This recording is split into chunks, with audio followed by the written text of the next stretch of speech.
Disclaimer. This video, like all videos featured on this channel, is definitely intended for mature audiences. This video is likely to contain profane language. Content is inappropriate for minors. Video is not for kids. Welcome to the Dr. Greenthumb Show. Oh, nice.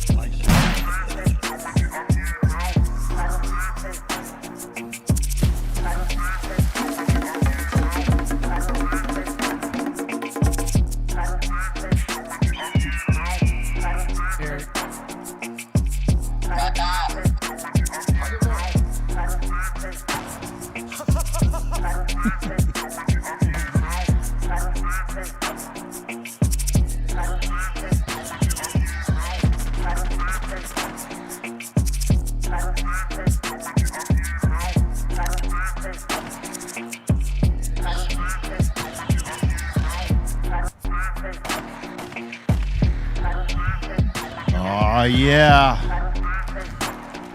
We always need lots of help over here. It's the Dr. Greenthumb Show, live on Twitch, Discord, YouTube, X, and the home site, www.BREALTV. Here with my special guests up in here. Back at the table, my man, Tony the Wizard, Tony A, up in here. What's good, my brother? How you doing? Good to have you back, bro. Thank you for having me back. And this drink is on fire as always. Thank you. Thank you. Word up. That was High C's recipe. Word up. Speaking of High C up in the building. Yeah. For the first time up in here, right? Time, man. Man, a lot of people we get requests for throughout the years we've been doing this. You've come up so many goddamn times. Thank you, Tony, for bringing C all up love. here. This is my No brother shit, right here. man. They was asking about nigga. Yep, Man, that's no shit. You know I don't fuck with the social media, so I don't be knowing what's going on. Yeah. No, I noticed that. And sometimes that's a great thing, man, because like the shit that be going on will drive you crazy. This You don't place. have one? I don't have no social media. I think all I they think I have got a is YouTube shit. That's it. Yeah. Well, yeah, Look at that's the all you little really. YouTube, get a little update, keep it pushing. Yeah. Mandible, dog. You got some discipline. Yeah. Oh, yeah. We got Mr. Milligram Z-Zone in the building. What's up? We Yeah. finally get to sit in when you're here, and then I get Yes. a bonus with High C. It's like you guys go way back, so it's like history. It's like Yes. Yeah. Teenagers. yeah, that's what I'm saying. So like to have one without the other is dope, but to have both of you guys at the same time on the same pod is kind of like pretty Yeah, I love hanging with this guy. I've been hanging around with him, since It's the Roadium. the Roadium. What you were like in? Wow. That was like in the think 80s. He was in 11th grade at the time when we met, and then I DJ'd for him. I think you were 12th grade, your senior year at Centennial High School. Yeah. Is the Yeah. Roadium still Shout out alive? Compton Centennial, That's right. 10. I used to live like literally around the block from the Roadium for I don't know how many years over off of Van Ness and 162nd. Oh, shit. Yeah. He It's like there. right That was there. still Gardena, right? Yeah. Yep. Yeah. It's right before you go into Torrance. Yeah. Yeah. Yep. Yeah. The crazy times over there. Yeah, I bet. I love it over there. That's where I met him, and it was funny the way Steve introduced me to him, the way he said it all nonchalant. Rest in peace, Steve Yano. Crawford right here. If I say Crawford, that's High C's name. But he comes to the swap meet stand, and he goes, "Steve, is Tony A here?" And Steve goes, "No, he's not here yet." And then I told Steve, "Who's that?" And he goes, "Oh, that's that guy that wants to rap on the mixtapes." And I was like, "Oh, okay. Why didn't you tell him I was here?" And he goes, "Well, go back there and meet him. He's the blood. He's from Compton. He's from Treetop Pyru. Go talk to him." That's how he introduced me to. Man. Steve's crazy. Rest in peace. That's Yeah. Rest in peace, man. What an intro that is. right. There was very few of us in the Yeah. game at that time, that were Damus. Yep. Very You few of already us. know. Yeah, it's crazy. You know what I'm saying? But, we got ours off. Yep. We got Hey, ours you off. had to. Yeah, you had to. Back against the wall around this motherfucker. Yeah, man. Yeah, Oh. but it was cool chilling with him because when I went to Centennial, at that time I didn't know the history of Centennial, that it was pretty much a predominantly all blood school. Yeah. And if you went to Compton High, that was all Crip school.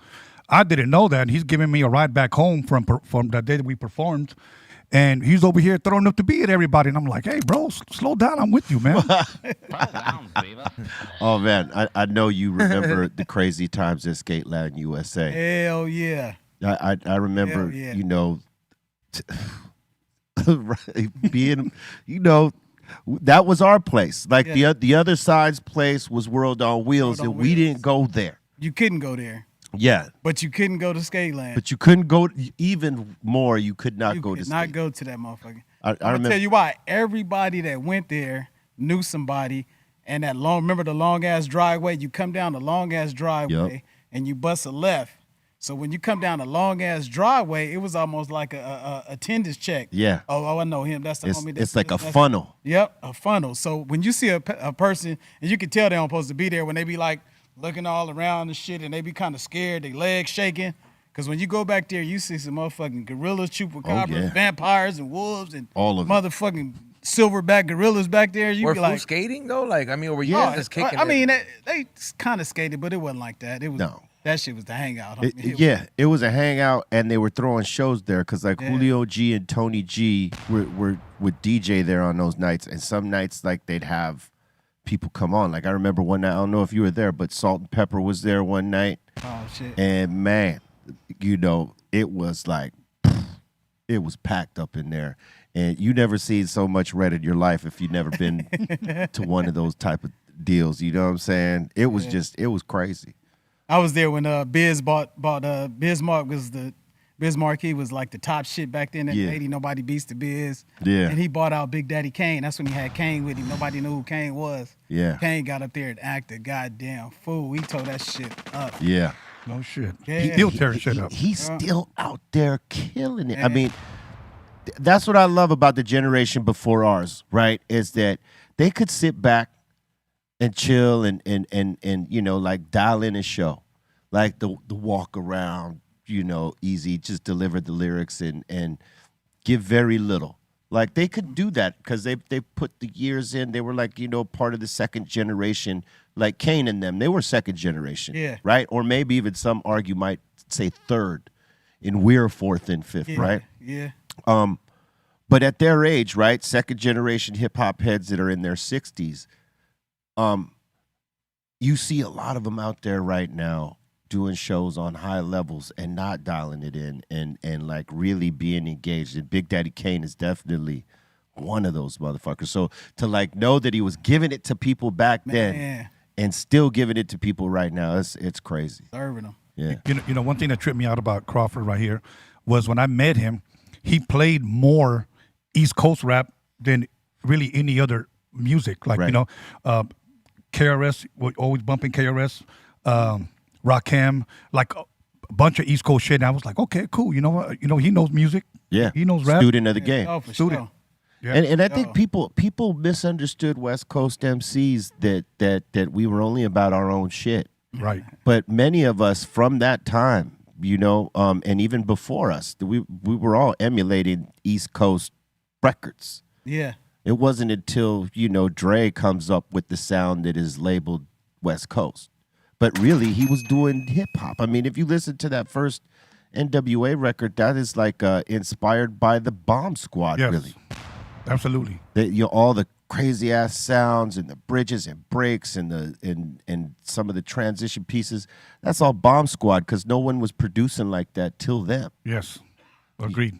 Yeah, but you know, I think a lot of people got hip that West Coast artists were more than what they thought throughout the years. Like knowing, like hearing what some of our favorite MCs were in the catalog of shit we listened to previously. You know.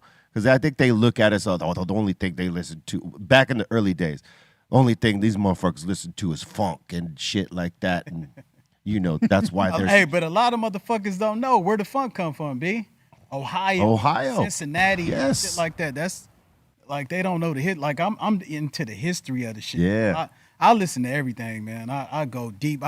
I got a stuff. What is that? The 91 point for the classic station. When I get headaches and shit, I put that shit on and just turn it down and relax a little bit. I'm driving and classical Beethoven, Chopin, like some of that shit come on, and I don't even have to take nothing. It just relax me, get me smooth. Next thing you know, no headache. I listen to all types of shit. I get inspired by it. So even with them thinking like we had, you know, the East Coast influence, we had motherfuckers like Mixmaster Spade, rest in peace. Rest in peace. We had Tidy T. We had Mixmaster Ken. The Ken didn't make it like everybody else, but we had the before it was the Battering, it was the tow truck. Yeah. Tow truck. Yeah. And then the limousine. the limousine, and then they made the Battering. You know what I'm saying? And this was all about our shit that was going on in the hood, like motherfuckers getting their doors kicked in, and the tow truck was like, because they used to bring it before the Battering. Yeah. They bring the tow truck Bring that up, tow truck. put that chain, you know, Oh, yeah. pull your motherfucking door all the way to the middle of the street, homie. Then they run in and shit. It's a distinctive sound. What would they, how would they change, like to the knob? How would they put the Oh, whole to door? the whole door. They just get your whole door, man. I don't know how they dig into it or whatever. And your bars, they wrap the chain around that motherfucker and just. Yep. The door was the door was in the front yard on the Property curb. damage. Peel that bitch right off. Peel it off. You know what, Bean? That was a classic scene in that movie Straight Outta Compton when the Battering was coming down the street. Yeah. And he knocked that damn door down. Yeah. That was a dope ass scene. But see, bro. that was later on. Right. If you want to tell the Yeah. real shit, that was later. That's down much the line. later, yeah. They used to deploy that shit too? Yes. Yeah. Yeah, it come down, but this For gangs or for drugs? For crack house. for the crack For the crack houses, yeah, houses? because crack was like the main thing. If you were slanging it, if that was the pharmacy and it was well known and they got warrants to go get your shit, yes, they were coming with that Battering to knock down that Knock door. that shit down. Man, it sounds like an earthquake coming at Yep. you. You know what I mean? It's crazy. Is that the same shit they used to like pit maneuver cars? You know, No. because No, this a motherfucking. So picture a tank, like a war tank, yeah. and it's got a big ass Pole. rod on the front, like a pole. Instead of a cannon. Instead of a big pole. I hate that pole shit, but I have to say it. Got a big ass plate on the front. So, you know, it's a real There it is. tank. Oh there. shit. Yeah. Okay. Yeah, that motherfucker. Yep. It's that a big old dick waiting to fuck you. You know what I'm saying? With no Vaseline. With no Vaseline, straight up. Damn. And if that was coming down the block, you knew where it was going, and you knew they were fucked. They still Hey. use that shit today? Nah, they don't fuck with it. I heard a No. couple times they done ran in houses and people got hit and like little kids Yeah. got fucked up over it.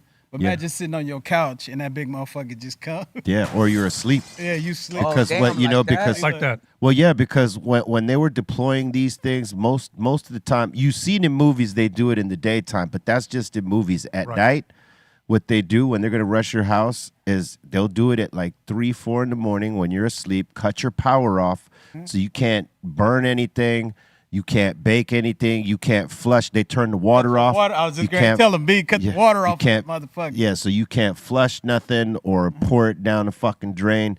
Everything goes off. And then at whatever time they call it, that thing is fucking bashing your door through. Yep. But B, let me, because I know you sound like you. Oh, I thought, yeah. So what we do when they cut the water off, what you supposed to have by the toilet? 5-gallon bucket of what? yeah. Of water, just regular water. Yeah, just have, yeah. So you can flush you it. have, All you do is have to pour it in that motherfucker. yeah, anybody who was ahead of the game and had been through that would have an extra bucket of water to be able to flush whatever they were able to. Because if you got powder, that's easy. You just fucking dump it in the toilet and then put the gallons of water in there. It's like, hey, bro, what are you going to do? Dry it out? Yeah, no, yeah. It's just in the tubes now, bro. Like, it's the pipes, yeah. Like, Oh, yeah, man. That shit is something else. probably something like, I don't know, something. You can't just flush everything down there. Like, if you got, like, rock. No, if they're you not got dissolve like right away, but If we you- get like if you got a bunch powder's of the only thing you could just kind of just flush down. listen, if you got a bunch of bricks, you can't bricks, flush man, it you fast. fuck. Yeah, no. Yeah, if you got a little bit, you might, If you got a half a But- brick, you got a chance. Like, but they make sure that you cannot do anything with it. I would just assume if you're already in that situation, you're screwed. Yes, that is that's 100%. You probably just get a lesser charge if you get caught with less. That's probably about it. Yeah. But when they're coming, they know you have something in there. Yeah. That's why they're coming. Hey, they're breaking your walls, everything. They're smashing sledgehammers through your find that fucking shit, walls to see if you hit it in the walls of your crib. They're peeling, like they're tapping your floors to see if there's any hollow points. They're doing any of that shit. I heard that was like a real thing though. Like I heard they like people they were really like moving dope back in the day. Like they'll hide shit in certain properties, and then like there was so much money going around that like in places like Miami or places like nice places in LA that like when they would remodel these houses, sometimes you'll find like buried money or money in the walls, and you're just like, what the fuck did this come from? Some guys and cars too. Some guys would let their depending on the window they were serving out of, right? So let's just say, for example, we're serving out of my homie's house and we're serving out the back window. People are coming through the back alley. You know what I'm talking about, right? And they got to get whatever they get from you from that back window or the back door or whatever. Usually for us, it was out of this back window, and my homie would let his grass grow like fucking 4 feet up. So if he had to throw any of the shit out into the grass, they ain't finding it in the fucking grass. Yep. You don't know how many times motherfuckers went and bought their shit, and they were so fucked up, they would drop it in the grass and be there all night trying to find it. And that grass is up to here, like from the ground up to this fucking table. You know what I mean? And they know that shit is stank, but this is one way they could just throw shit out. Right. It's like needle in a haystack trying to find that shit. You know what I mean? Even the dogs would be hard pressed to find that shit. B, man, sound like you, man. What's happening with you, bro? You know I was. Thank God I turned the corner and got into this music shit. This music saved a lot of us. For sure, bro. Same here. Especially those of us that came from gang life. For sure. The real shit, not like the studio gangster shit that, you know, the fairy tale stuff. Those of us that had actually been on the street, that shit saved our fucking lives. Like, it did, bro. Yeah. Especially like speaking of that, man, and I know I'm not supposed to talk about it too much, but did you hear about the Los Padrinos case, the $4 billion settlement? I'm on that shit. Oh, you're on it. Yep. You went to Los Padrinos? Yeah. Damn. I did too. I was in there too. Not the one in Downey? Yep. Yeah. I got to that motherfucker, man. It was crazy, bro. Yeah. Thank God I never went Same. back. Yeah. Same. Yeah, I was there a couple times. So they got a check for you too. Probably. Yeah. I just ain't. Hey, $4 billion, shit, and they splitting it up. Oh shit. They told me like, hey, don't get on social media and talk about nothing, but I didn't say nothing. No, you didn't say nothing. I was there. I didn't hear it. Is there a lot of people? Oh yeah, it was motherfuckers in there. Where do I apply? Huh? For what years was it? Shit, I just told them what year I was in there and shit. So they was like, hey, it's just fill out the paperwork and shit. And it's what year you was in there? So why are they Probably 86, 87. I was probably around there at the same time. Yeah, we were probably in there at the same time. I was in and O. I was in N and O. Oh shit. Yeah, I was in N and O. Oh damn, they were So I'm like seeing SA? 6,800 cases or claims Yeah. Oh, back to shit. 1959. Oh, what? I'm gonna have to go see what the fuck is up. No, for sure. Hit the motherfuckers, man. gonna have to Look, do we it. high profile clients and shit. Yeah. High profile. I don't remember the year, but I was there in 7th grade. And it was funny because when I was in school, in junior high school, I was missing a lot of my friends. And when I got there, that's where they fucking were. They were all there. They were all there. Yeah. And I was like, I seen a couple of the homies. Same team. Yeah. I got in there, man. It was crazy, bro. And you know Yeah. what it was. It was like 20 to motherfucking 1. 20 to 1. And the Yeah. motherfuckers, and it's like they hit a nigga up like, hey, you know, where you from? And I'm like, shit. I had to take a step back. You know, back then I'm even skinnier and shit. I'm like, it's, you know, it is what it is, homie. This is, you know, this tree. And he's like, just look at me like this, big on my. All right, then. Yeah. Take off and shit, and it's like. Yeah, I had a similar experience. You know, I was sitting by myself at first, and these two homies come up with, "What's that you from?" Yeah. And I bucked up real quick. You know what I Yeah. mean? And they're like, "Oh, it's like that." I said, "You goddamn right, it's like that." Yeah. And then two other homies that were Damu that I didn't know Yeah. came and stepped Stepped up, up. like, "What the fuck? Yeah. What's up?" Yeah. And then they, you know, backed the fuck up after that. Mm-hmm. And those two homies became my home. They were from two separate neighborhoods. Yeah. And they became my homies after that. Like whenever we saw each other, it was love. That's but how it was. That's what I'm trying to say, B. Juvenile? yeah. Everywhere you go with us, it was love. It could be the homies from San Diego. It could be this and this and that. So now the shit that they got going on, bro, it just blows my mind because I was in the same case when I first got there, homie. I first got there, I seen one of the homies, and I could look at his face and I could tell shit wasn't right. And I said, "What's up?" to him. I gave it up to him, and he was like, "Man," like that. And I was like, "Oh shit." And then all the other dudes start saying, "Man, it's only one or two of them over here," like that, right, B? Yeah. And I'm sitting at the table. They acting like y'all saying this right here, and I'm sitting right here. Yeah. Yeah, it's only two of them. Oh, and then I'm gonna tell homie, it's only about one of them over there. It's only about two of them. I said, "Homie, who the fuck is them, nigga?" I said, "Nigga, I just went off." Yeah. I said, "Who is them, nigga?" And he was like, "Oh, nigga, this and that." Before I knew it, man, the guards had they put me in the cold chokehold. Yeah. Grabbed my neck, slammed me to the floor. But you already knew what they was talking about. Yeah, but I was like, because it was just like on some disrespect, like them, like I was a motherfucking rash or a herpes bump or something. Yeah. You got one of them. They kept saying them, like, nigga, fuck you. That's So how eventually we all end up jumping up like that Yeah. if we're representing ours Yep. right. You know what I'm saying? No, grabbed me up, took me to the other unit, and one of my homies, he's still incarcerated. That's my boy, man, G Pot. I love you, Pot, man. He's still in there, man. That's my dog. But me and Pot, we look at each other, we just busted out laughing. Man, what the fuck you doing here, man? What the fuck you doing in here, man? Where you? Cause like Tone said, you be looking for your homie. You be like, man, this thing. So he locked up. Yeah. He's been in there since juvenile hall. Yeah, we got out. I think he got out once and then went back. But yeah, he got stretched. That's that Life. institutionalized shit right He done there. bought 30. Yeah. He gave him 30. He I still think. talk to him? Yeah. Yep. hey, B, I heard Crawford talk like this pretty much like growing up with him. Okay. Yeah. And it wasn't until we were at the airport where I saw this guy in action. He knocked the fuck out of some dude at the airport. And I was like, okay. Allegedly. Yeah, okay, this motherfucker's for real. He's for real. That dude didn't even stand a chance. How old were you? Like 19? I don't even remember. He was talking crazy. Yeah. Yeah, he walked by and just looked at him. I'm not going to say the word, but they call him the N-word. Nigger. Yeah, I said. He just said it to his face. Caught me slipping though. B, I'm sitting. I ain't doing shit but minding my business. Unprovoked, like for no Yeah, reason? walking by. He, one of them. He had on the ostrich boots and the with the rolly and shit. Now I got one now, but motherfucker, look, rolly and shit. He just chain and he was something. And he was mad. I guess they pissed him off at the counter. Then he looked at me, fucking nigger. What? Just like that, bro. Oh, but hell. he said it like with disgust. And then this fool, left, right, boom, he was out. And I kicked Gave his it. ass and I grabbed him. Let's get the fuck out of here. Gave it to him. Yeah. He We deserved got kicked it. off the whole. Remember, we got kicked off the whole flight. They was like, y'all can't fly through They here. did. We had to fly one of them La Bamba planes, remember? Those little ones? Yes. Yeah, the My little seatbelt was a rope. It sounds like homie deserved his little combo piece that he Yeah, took. he had that coming. But you guys didn't end up on because now you even have anything close to an altercation. No matter who started it, you end up on the no-fly list. But he's on. Look, the beauty of our shit, our era. Be tell you, it wasn't all them motherfucking cameras around. True that. Yes. So it's like, hey, he lumped up, but he started the shit.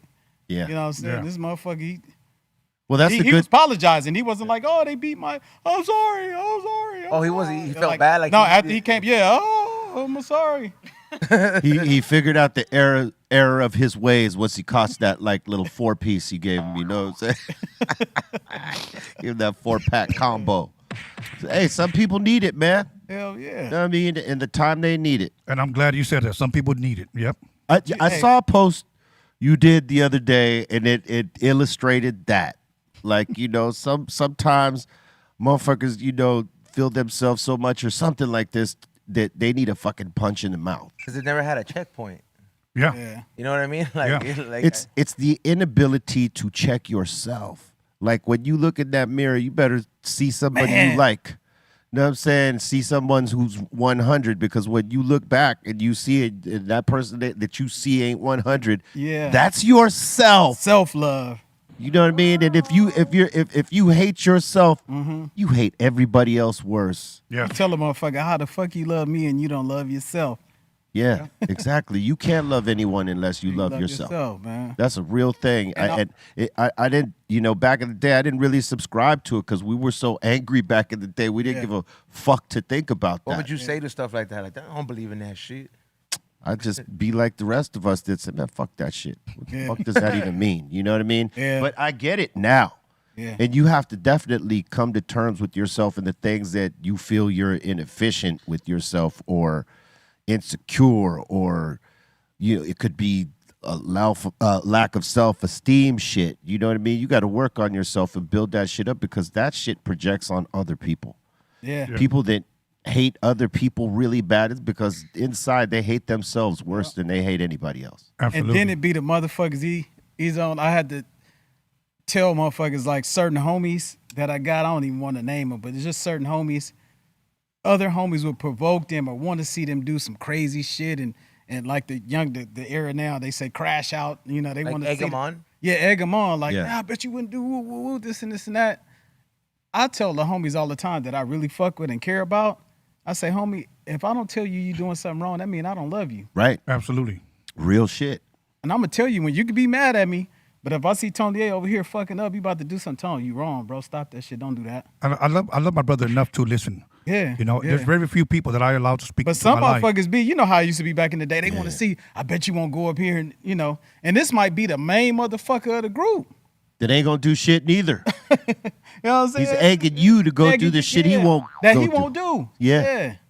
Oh man, it's crazy how that is in every circle. But I'm gonna That tell a shit- motherfucker, don't do, homie, nah. Don't pull no strap. Don't do none of this shit. No.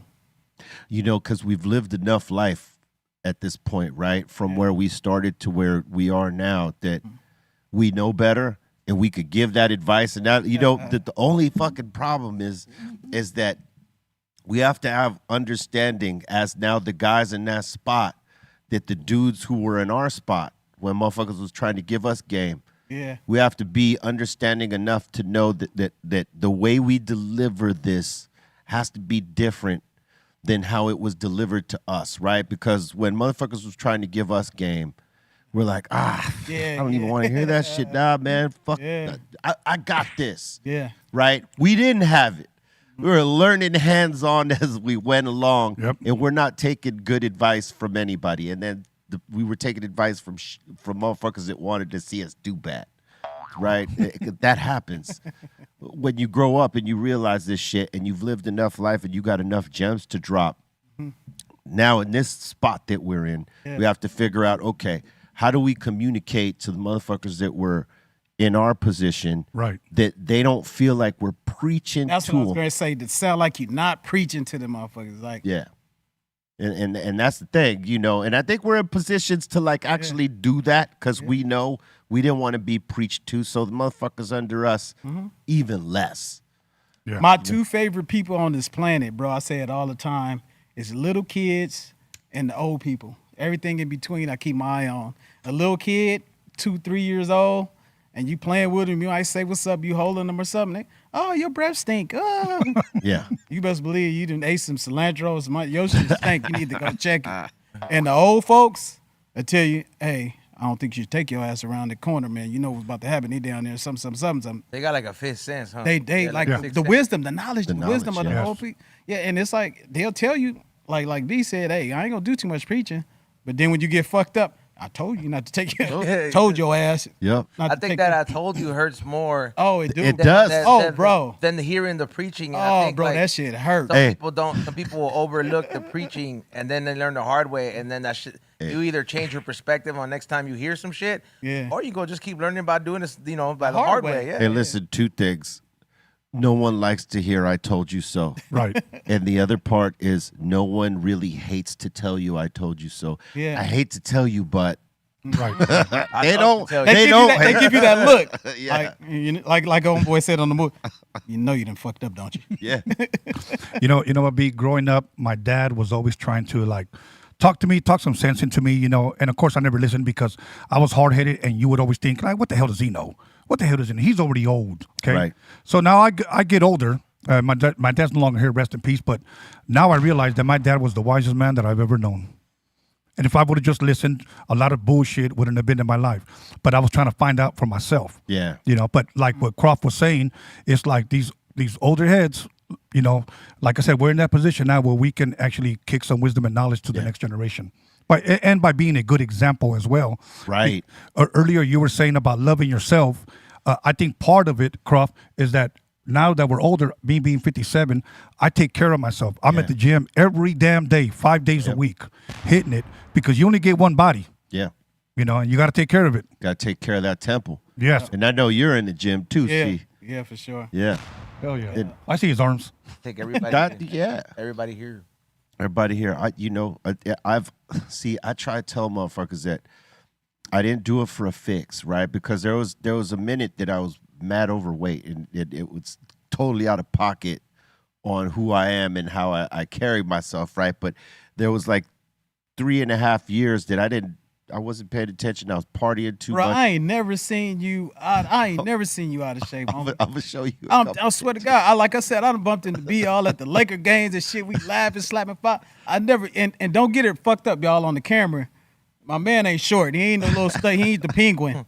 I'm short. I'm so not as tall as Tony, but you know, hey, right he there. really ain't short. So I never seen him like out of shape or nothing like that, dog. Yeah, there was like a 3.5 year period where I didn't let go. I was still in the gym. I was still hitting weights, hitting them heavier than my diet wasn't right.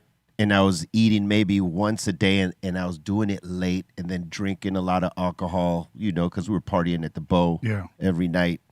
And so my metabolism slowed way the fuck down. And this was, and I caught on to this, before, all the social medias, you could snap the picture and it goes right up and it's fucking out there.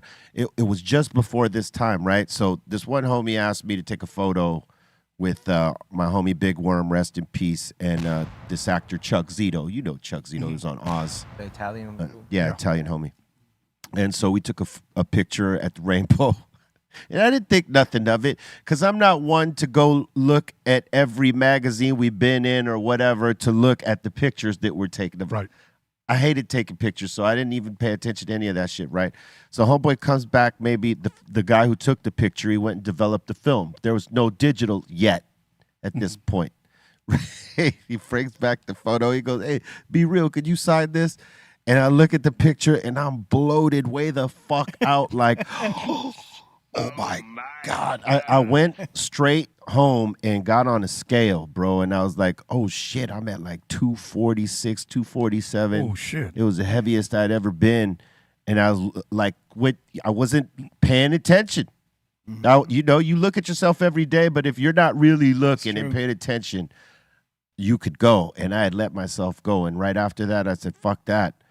I got a trainer and I started training and changed the diet. That's dope. And then it became like I was already working out. I'd done so many years of being active in martial arts and weight training and boxing to a degree and all that shit. The activity was always there, but my diet was not there. Yeah. And I figured out the diet part. And once I did that, because the working out and the activity was already in my lifestyle. And I tell people that it can't be a fix. It has to be a part of your lifestyle. Your routine every day has to be that. Right. It can't be just, I need to drop a few pounds this week. Right. Yeah, I got something coming up. Let me try to, Yeah. No, so shit don't work. That's how I stay in shape for these shows. One, I did it for my health because I want to stick around for my family and for me and keep on going as long as this temple will allow me, right? And number two, you know what I mean? Like to be able to hang with doing these shows at our age, high tempo songs, up towards the 105, 110 BPM shit, keeping up with that. Yeah. You know what I mean? So I worked it out to that it's a part of me. This is the package, and I cannot deviate from that. No, it definitely has to be a lifestyle. It can't be like a quick fix, like you said. One thing about me, one of my favorite classes in Schoolcraft was PE. Okay. Yeah. So I look at the like gym. everybody else. Yeah. Yeah. I look at the gym like PE. Yeah. I got all my homies. Like I know everybody there at the gym. Yeah. So I go at the right time. I chill. I conversate. It becomes my therapy. Then after you hard ass workout, you go sit at the sauna. Yeah. So that's my day. Do you feel when you miss days, like does it hurt your feelings when you miss days? It truly does. But you know what I do? Like, for an example, let's just say I didn't go Thursday. I'd make it up on Saturday. Right. Like I always make double it work, up. put double the work. Yes, absolutely, man. But I just love it. It's like a part of my life now, and I encourage people. And through our podcast, people have told me that they started working out, they stopped drinking, they stopped smoking or whatever, and they lost weight. So I've heard a lot of great testimonies coming back just by being somewhat of a good example, letting people know, take care of yourself, man. There it is, right there. How have you been working out your whole life? Oh yeah, I've been working around since probably since I say about 94, like mid 90s and shit like that. But I ain't gonna lie, B, I got a sweet tooth out of this world, man. I got me too. Probably my mom's, man, because moms always we was born in Louisiana and shit. You know, it's like they make candy, the homemade pecan candy, sweet potato pie, all that shit. Grandmother recipe made the candy yams. I always had sweets. My son, Lil Bob, he likes sweets, and my Lil Croft though, my firstborn, he like don't fuck with the sweets. But me and my son, man, we try out all kind of crazy ass. He took me to Louisiana, so I was there. New Roads and what was that other place? Baton Rouge. Baton Rouge. Yeah, we were there You went to drinking. Baton Rouge? Yeah, Yeah. 64 ounces. Remember? Yeah. 64 ounce Old English at LSU drinking with some girls during the day. Damn. During the day, man. They drink. Yeah. That's like a whole different sport than just like drinking when you want to. They drinking, you testing your might, right? Like for sure. Straight up. Because like you're like, hey, bro, you could be getting fucked up all you want, bro, but the night is still hasn't even started. Hey, Bro. started. Yeah, you be wasted. I think in terms of the sweets, because you know we're stoners, we get the fucking sweet tooth like a motherfucker, man. right? I think it's okay as long as we're not abusing it, right? You know, like having it here and there. I'm borderline, man. 'Cause I'd fuck around, take one of the edibles, man. And you know when you get that thirsty shit. Oh man, and I'm yeah. chocolate, and I got a mouthful of shit, and I'm like, and I'm Or like, if I want more, and I was like, Yeah, see, that's the then thing. you want something salty, and he's like, oh, But- that's too salty. I want something sweet again. I want Sometimes it's not even the snack. Sometimes you could have like a fridge full of juice, bro. Like the whole fucking cran apple juice will be Oh, gone, my bro. God, He's yeah. just like, hey, bro, I'm drinking this whole. Yeah, thing right now. you tend to want more of something. Yeah. You know, like I'll tell you, like this happens occasionally, right? I don't do it all the time, but sometimes I'll have like fucking scotch, right? I'll have like a fucking scotch. What kind with- of what's your scotch? This shit called Lagavulin. It's I don't think I ever had scotch, but I'm willing to try. Really, you never had scotch? Yeah, well now Hey, my and nigga then there's said- this one. Oh yeah. But I'll say this, like the shit about scotch, and I don't get this with too many other too many other forms of alcohol, is that it makes me want to smoke more weed. Right? Because it somehow promotes the taste a little bit. Yeah. I don't know how that fucking happens for me, but like there's a couple of different drinks that make me want to smoke more weed. Maybe my intention is just to smoke one joint, but I'll have some of that and I'll be like, fuck, I need another one. It's the weirdest fucking thing. I don't know what it is. That's crazy because I watch a movie and it makes me want to drink, so I had to stop watching it. The Doors with Val Kilmer. Oh, yeah, that's a great movie. That damn movie. Every time I see him drink, I'm like, light my fire. I was like, thank you, B. Val Kilmer did a tremendous job as It's because Jim Morrison. there's some movies that they do glamorize certain things, and if like Smells nice. like you'll just be like, man, I've been there. I kind of wanna go there right now, bro. Like I'm not gonna lie. There's a lot of movies that you're just like, fuck. Hey, B, really quick. I'm going to brag about him really quick. This guy impressed the hell out of me. I thought I was strong, but he sent me a video of his ass hitting 3 plates on each side, 345s on each side. And he was like, bam, bam, bam, bam. And I'm like, then he gets up, turns off the recorder. I'm like, what? That was that easy? That's why I be fucking with the, like, that's why I like my edibles, because man, my joint, the older you get them, Oh, man, your man. elbow, wrist. What does the knee. edibles got to do with that? No, it helps you. It helps. It helps pain. the inflammation. Yeah, the inflammation. Yeah. Hell yeah. And like, see, for me, that fucks with me because I got it all in here. Oh, okay. You know what I mean? Yeah. Like, so when I'm doing like certain curls and shit, if I'm going way heavy, I gotta ice all my That shit right after. Yeah. Yeah. So, Tom, when you take the edibles, that shit really help, bro. Yeah, that It's like shit- take all the inflammation out. And Well, you know what? I'm thankful that I've never had any of that, honestly. You got good form. Thank you, man. Like he probably has good form. I, Bro. Like, I don't know if the inflammation in my shit happened with weights, because I've always had a decent form with weights. I think it was some other shit. Do you know me? Because I mean, fuck. Yeah. It's But either you don't- form is everything, though. yeah, it's either Yeah. you don't recover right, or you your forming ain't done right. And if you ignore recovery, Or the you're gonna end animals up you're with- sacrificing are too heavy. or that. But yeah, like I would imagine like both of those things. If you don't have that and it's a good balance, like then you're gonna end up with knots, and then those Knots, knots yeah. are just a problem, bro. but 'cause- see, my shit probably come from earlier. Like all the little young motherfuckers did, and we probably did it. We don't go in there and stretch. We don't Yeah. warm up. We Lift just it get too straight, heavy. Like we on the yard and shit. Lifting heavy without Yeah. warming up. Yep. When you young, that shit cool. You're like, okay, you wake up the next day, you might a little something. Hey, But B, when you get this up in shit- age, This shit was good right here, bro. Yeah. I just took a little tiny sip, and it shit lit up my whole fucking mouth, bro. No, hey, look, I'm gonna have that other shit next time you come through, or when I come up there. Okay. I'm gonna show you what that is. This Okay. shit is some other shit. Croft. Okay. We had a show in Ventura over the weekend. oh yeah. Tell them what you drank. with my oh man, this dude, man, Sugar Free was on stage. You know, Free gonna be salute to Free, man. Yeah, Free gonna be killing. He Free do his thing, man. I was rocking with Free, and we had a big ass one of them Costco gallons of the Hennessy. Oh shit! And I told him, I'm like, man, I don't want to drink no brown liquor. That shit had me aggressive. I be looking at motherfuckers but the sound man. like what you. I'm getting to it. If I told the dude, I'll be telling motherfuckers with the brown liquor, like, what you looking at, man? Like, exactly the pit bull, like. What you looking at, homie? You know what I'm saying? Like, but I don't, you know, it's like, I can't drink that shit no more like that. So we was like, we got on stage and Sugar Free said, God damn, man, I'm dry, man. I need a little something up. You know how Free be like, man, I need a little something up here. The sound man was like, and he looks on the ground, man. And I look, he come up with a big ass mason jar with the metal top. This motherfucker got some moonshine he made. Oh shit. Some moonshine just like this. And he was like, man, let me, you know, Free, like, fucking Free gonna go in. He's gonna try it. He hit it, and he was like, God damn. And then he said, I'm back at the stage. I'm about to DJ shit by Tony A. And he said, hi, see, man, you gonna come hit this shit too? He took a big ass drink like, too. Well, fuck it. You put me on the spot, man. Was it white? Yeah, that shit was clear as fuck, like Everclear. Yeah. Damn. That's shit that in moonshine moment. Yeah, white that light. moonshine shit. You can put it in a car, that motherfucker run. It's Yeah. like gasoline.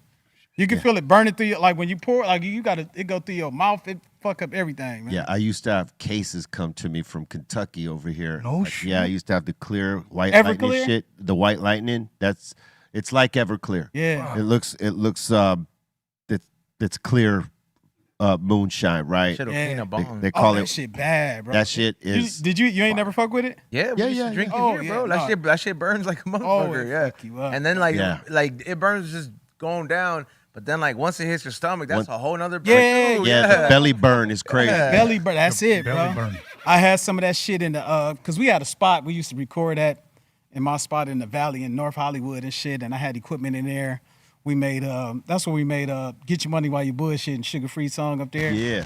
Quik was in the shower in like I had two rooms. He was in one of the bathrooms in the shower, and I lived on like the third floor. So he got out the shower, and the showers used to always make this little funny ass sound, and it would keep running. You know when showers just keep making a little click. drip? Snap. Yeah. And in the shower, he said, "Man, I got out the shower, Croft, and I heard it going, coo coo coo coo coo." Coo, coo, coo, coo, That's how he got it. yeah, I swear to God. Get That's the how, fuck outta That's how he here. got it. He said, coo, coo, coo, coo, coo. Coo, coo, coo, coo, coo. And he said it just kept doing that when he cut off the shower.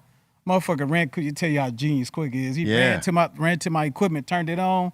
Blah, blah, blah, blah, blah. That's Blah, fucking blah, blah, blah, blah, blah, blah, blah, blah, blah, blah, blah. See, that doesn't surprise me because Quik is a genius like Yeah, that. he got Like he could hear some shit that don't even exist, like that people are hearing, like as a sound, right? And he could make it come to life and put that shit down. Be real, out the motherfucking shower, homie. Right? And I said, Quik, I almost fucked up. And let me tell you how I almost Did he fucked walk up. out butt ass naked? Hey, we don't do that type of shit, Tony. Hey, we ain't I'm just we joking. West Coasters, homie. Just kicked in. Look, so he I almost fucked up, B. I told him when I heard the shit, when he put it together, I'm like, this shit is banging. I told him, I said, nigga, this is your next single right here. I said, don't give that shit to me. Don't give it to nobody. If I ask to rap on it, don't let me rap on it. This is your next single, homie. This is it. You got you another one. You know, like after dollars are sent somewhere, I'm like, Quik, this motherfucker right here, hard, because it was just the beat at the time. Ha, ha, ha, do, but you know, Quik do the bass like he crazy with that shit. Playing that shit. Man, your boy came over to my house, Sugar Free. And he started spitting. We looked at each other. We're like, yeah, I guess that's this nigga shit. He took that mother. I tell you 30 times I had to pimp you a hoe. Tell you 30 more, you still won't know, nigga. Like he killed the shit. It's a classic. You know what I'm saying? Classic, I wrote bro. it though. Oh, you did? Yeah. Yeah. I wrote Get Your Money While You Bullshit. Well, listen, you wrote a classic, my friend. I wrote Tonight too. You wrote another classic. You wrote classics. I wrote If You Want It. Damn. I wrote Get Your Money While Bitch Better Have My Money by Jace AMG. And you wrote I'm Not Your Puppet? Tony wrote that. Oh, you wrote that? Yeah, I did. Fuck out of here, really? Yeah, I did. I gave it to him. I threw it in the trash. He just took it out and just wrapped it. All right. Who else is with us? I wrote all that shit, B. That's dope. They don't give me my credit, man. Listen, that I know that blows motherfuckers' minds, but it doesn't blow my mind because I know what you're capable of. You know I'm fucking. But I know how this game is. I'm fucking with you, man. Them niggas gonna be like, man, Crawl ain't right. No, I'm gonna make a clip of that. Watch, I'm gonna post it. I wrote all that shit, man. I'm just shit. I'm on the Be Real show. I can say what the fuck I want. You know what you can. Yeah, know I wrote what I'm Tonight. Fuck that. Quik didn't write Tonight. I wrote Tonight. Sugar Free didn't write While You But. I wrote that shit. It was in my house. Second to None. It was another song, If You Want It. And it was, I used to call it I Want It, but they made it If You Want It. Baby better have my money, AMG. That bitch better have my money. Please have my money. Please have my money. That was my that was what the I wrote, original? my rendition of it, yeah. Would you please have my money? Would you please? Yes. Where's my check? Imagine if it was that though. I know. Would you please have my money? Rihanna probably wouldn't have jacked it from us then. Yeah, no. Yeah. That was a great jacking right there. Like out of all jack moves that any R&B artist did on a on a hip hop song, bitch better have my money. She fucking killed that. Yeah, she fucked that up. You know what? She did this this joke on Jimmy Kimmel, who, you know, obviously he's been through a whole lot of shit in these last 2 weeks. But I referenced that because of that song, right? So his wife played a prank on him where she invited Rihanna in to like surprise him with that particular song. He was asleep, like dead ass asleep, and they let the fucking camera crew in. They put in these fucking speakers before he went to sleep in the room, and boom, Rihanna fucking woke his ass up with "Bitch better have my money" and started throwing money down on him and the bullshit. Fuck? It was pretty hilarious. That came out. I didn't see. I mean, yeah. So, that he actually played it on the show. I mean, it was like when that song was hot. Yeah, it was around that time, and it went on the Jimmy Kimmel show because they actually fucking used the footage that his wife that's put dope. together. I want to see that. It was pretty hilarious, and you know, so Rihanna was jumping on top of the bed while he's sleeping in it. Yeah, you know, like singing the song to him. It's fucking hilarious. It's very rude and hilarious at the same time. Most pranks are rude, and the great pranks of all time are rude and hilarious. Shit. See, that's the shit I like about social media. The shit where you can make somebody laugh, you can connect the dots, or like a missing person, or you know, you can help out some family members or tragedy shit that's cool. But all that old internet gangster shit and all this tough guy shit and all that, I hate that shit, homie. Yeah. B, you ever been pranked? Yeah, but I mean, you know, light shit. Like, so, that didn't seem light at the time, but we were in, I believe, St. Louis, maybe Chicago, and we were on the Soul Assassins tour, and we were outside of our venue, and it was by a convention center or some shit like that, where a police convention was happening. So all the police from all over the nation were at this fucking convention here, right? And two of House of Pain's security guys were former LAPD officers, right? And so they went and met up with a couple of their good buddies who were still, you know, on-duty cops, whatever. But they're at the convention. Yeah. They're not on duty there, but I'm saying they're still active cops, detectives, and, you know, guys like that, right? So I'm on the bus with Send Dog and whoever else, maybe Eric Bobo, I don't know, and I got a fucking pound of weed on the table, right? And I'm rolling up joints and shit. It was excessive. I didn't need to be having the pound of weed on the table, but that's how we were doing it, like Dr. Greenthumb, right? Wow. And so all of a sudden, there's a knock on the bus, and our security guy goes, "Hey, man, there's two cops knocking on the bus right now." We're like, "Don't fucking let them in." And he's like, "Yeah, but they're knocking, and they fucking got badges, and they're like fucking telling me to open the door." I said, "Don't fucking let them in." Because I mean, like, I got this fucking weed on the table, and I'm trying to figure out, all right, where am I gonna fucking hide this, right? Then 2 and 3 more cops show up, and he's like, "Oh shit, there's 4 of them." I'm like, "Don't open the door." And he's like, "I gotta fucking tell him something." And he opens the door, and he goes, "I can't let you in. You need some this, that." And he's like, and they push past him. Yeah.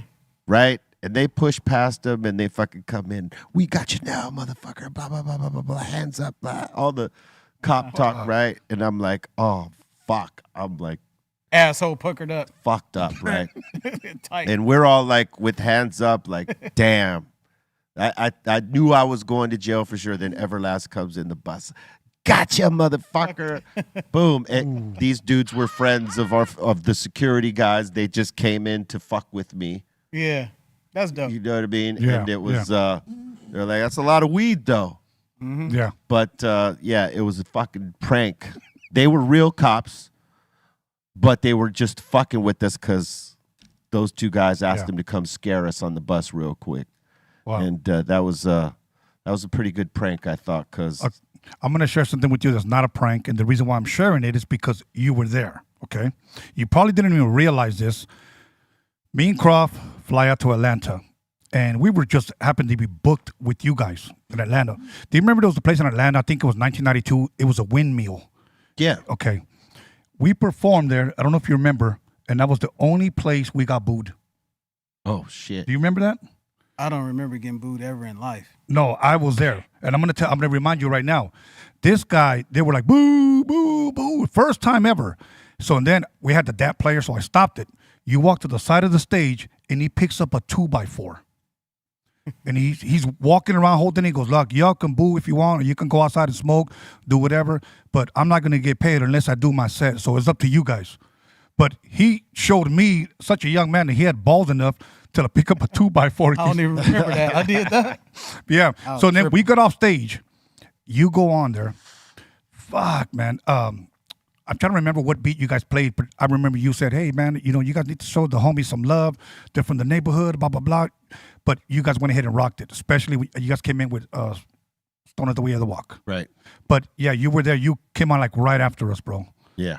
Remember we did shows like with Chubb Rock, EPMD, and I'm like, okay, they put us, that was back then when we had to have an agency. Yeah. Yeah, and they just put us with groups that I didn't think matched us. Right. But, yeah, we did it, though, but we got booed. That happens. We were talking about that shit yesterday with Everlast, right? Because we were talking about how, like, in this game, or whatever it is, you got to have thick enough skin and you got to have that resiliency to, like, take the L, learn from it, and then push past, right? And then a show came up that he had done that he had referenced as part of that. Like, this could have broke, it was a situation where it could have broke you and not made you want to do this shit no more. Right. Or it fuels the fire to push further, like you say, fuck it, right? So he was talking about how, and I was there for this show. House of Pain had 2 shows with the Ramones, and the first show was sold out before House of Pain was announced on it. So for background, it was all basically Ramones fans, punk rock. They don't like rap shit. They don't like hip hop. They're just anti everything that's not Ramones, right? So when fucking House of Pain goes on, they get the worst boos you could get in life, like the hateful, the most hateful shit. Yeah. And it was no exaggeration. Like, it's like WWE when the main villain comes out and everybody is like, giving it to him. But see, the main villain like that shit. That's his energy. That's his. Yeah, that's his hype. but that's what the main villain is up for, Yeah. But when you're not up for that, when you're not playing the villain role, and you get that kind of hate, it could break you. Yeah. So how did he react? He was at first gonna say fuck it and walk off stage, but I talked him out of it. Yeah. And he continued to do the show. And, he powered through it, which was great because, I think that led to the second part because, the next night he was talking about like, man, I don't know if I should even fucking show up. Someone, aside from myself, talked him into going, got his mother to talk to him and say, hey, you need to go do this shit. The next night they were promoted. Like everybody knew that House of Pain was on this gig. So it was a combination of Ramones fans who are open to hip hop and new House of Pain fans that are going to see them for maybe the first time. Yep. And it was a whole different reaction. But it was his ability to say, all right, fuck it. I'm going to do it. as opposed to fuck this. Last night was a disaster. I'm not going on, and that could have been the end of his shit right there. You would never have heard any other things from Everlast from that point. But he powered through it. That was the whole shit. Like, so, like, if you're doing this shit or anything you do, you're gonna take a couple L's here and there. It's how you get up off of that L. Yeah. Yep. How you respond to it. Did you learn from it to better yourself, or did that shit like take you down and anchor you? Well, I'm glad you didn't remember that. Yeah, It didn't anchor him. Hell It didn't no, anchor him. bruh. B, I done, man, before I even met Tony, I was doing shit and doing demos, and how many times I done been told no or this and that, or we'll get with you to bullshit and all that shit. My skin, bro, I learned at an early age, just where I come from, to have thick skin. I don't give a fuck. Long as you can say what the fuck you want, long as you don't touch me. And it's like, I'm going to do my shit. I'm going to be standing there like I'm in my drawers with a brush, a comb in my motherfucking hand, looking in the mirror. If you dancing, you dancing. If you don't, fuck you. And I'm gonna do my shit. And I don't remember picking up the 2x4 like I was Hacksaw Jim Duggan. But I'm like, if y'all trying to get personal, I'm gonna clock me a motherfucker, and I'm gonna finish my shit. And you're like, I don't give a fuck. What He y'all picked think? that up in case anybody try to go up on stage. Yeah, I mean, it's about, like pushing through and being pro and not allowing that type of shit to rattle you. And then if like to probably elaborate on what he was saying, we were signed to Walt Disney, homie. Disney was really not trying to be they wanted to be associated with us, but they didn't want to be associated. So they'll just put us in some crazy ass spots that really wasn't like, it's like, hey, we want to be down with the rap game, but High C, you can't say fuck, shit, and dick and pussy and this and that. You talking? I'm like, why in the fuck did y'all sign me then? Was that Hollywood Records? Hollywood Records. We was the first group that's black and Mexican on Hollywood Records. We had your demo. Had your demo. Because before we get signed, it's Ruffhouse and Hollywood. I had your shit all. I said, y'all better. I was on him. He was telling them, I said, you better sign him. He dope. Yeah, I said, this nigga dope. You got the high pitch, my voice and shit. I'm like, I'm pro high pitch nigga. Like I said, bro, this shit is dope. And they was like, yeah, we remember Maximum T. Yeah. He was, Casualty. Casualty. I mean, Casualty. not Maximum. Maximum T is the other homie. Okay. But Casualty was like, yeah, man, we got this shit. He was hyped too. Like, man, I want to get them and this and this and that. And they was like, they was ready to pull the trigger. So I don't know what happened or who made the. You could finish the story. So what happened was our homie Funkenklein, rest in peace. Rest in peace. He was like at the head of Hollywood. Hollywood Basic. Hollywood Basic. So B, look, we was on that. right. We was on that shit before it was a Hollywood Basic. Yeah, Homie. you guys were on Hollywood Records. We was on records. Yeah. So they was like, we was getting hate letters from Disney alums and shit. So, Like, so that was the thing, right? Like we gave them the first set of demos, and like had it been just specifically and solely up to Funkenklein, he would have signed us immediately. But they kept asking him for demos and like seeing if we were gonna lighten up and give them like some commercial type shit. Yes. And everything we kept giving was even harder than the last ones, right? Yeah. So they asked us for half the album practically. I think we gave them 7 demos, and Ruffhouse was like, look, we can't give you as much as Hollywood Basic is going to give you, but we want to sign you right now. And we guarantee you we'll put everything that is allowed to us from Sony behind you.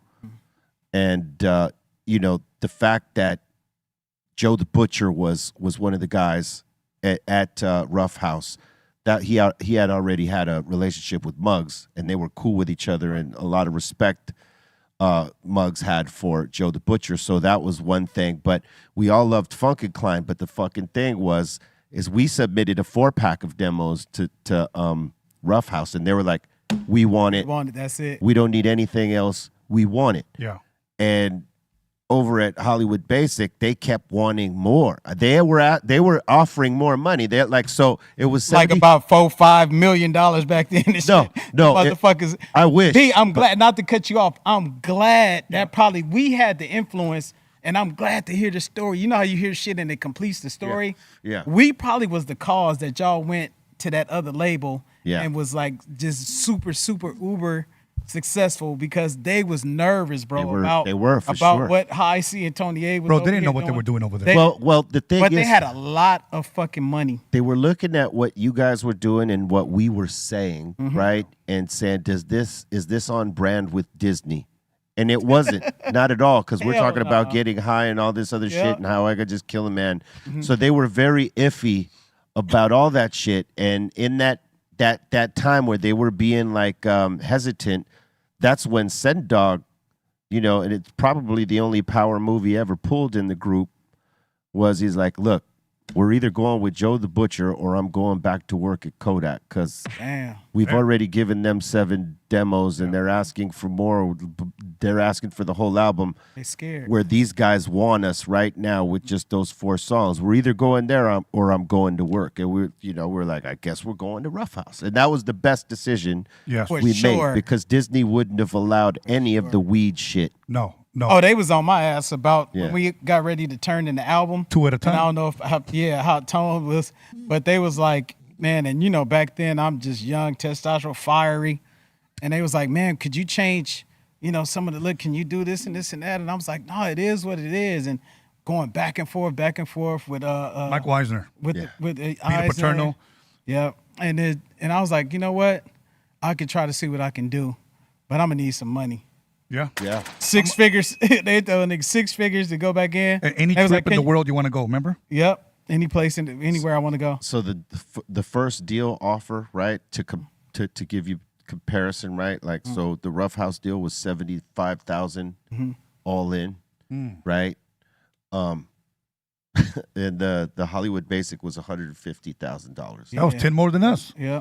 And we said no to that shit because we knew that we were going to be restricted and they were very hesitant. So we're like, $75,000 was a lot of money to us in the first. It wasn't this, but it was still a lot. Back in that day, that's a lot. Yeah, so we said, well, fuck it. We don't have as many resources, but we're going with these guys. And fuck, dude, who knew? Bunkin Klein is the guy that gave me your demo. Yeah. I was on that shit. I remember he had your glossy. I don't know how you had it autographed, but he actually had your glossy. The first glossy you guys took, that shit was classic. The one when you have the lighter hanging out the window or something or at the door. Yeah. That one was classic. Let me tell you what, man. Had Disney not stepped on their own fucking toes and they allowed Funkin' Klein and Casualty to do their thing, they would have built a fucking West Coast dynasty because they knew. Yeah. They had the ears. Yes. They could hear it.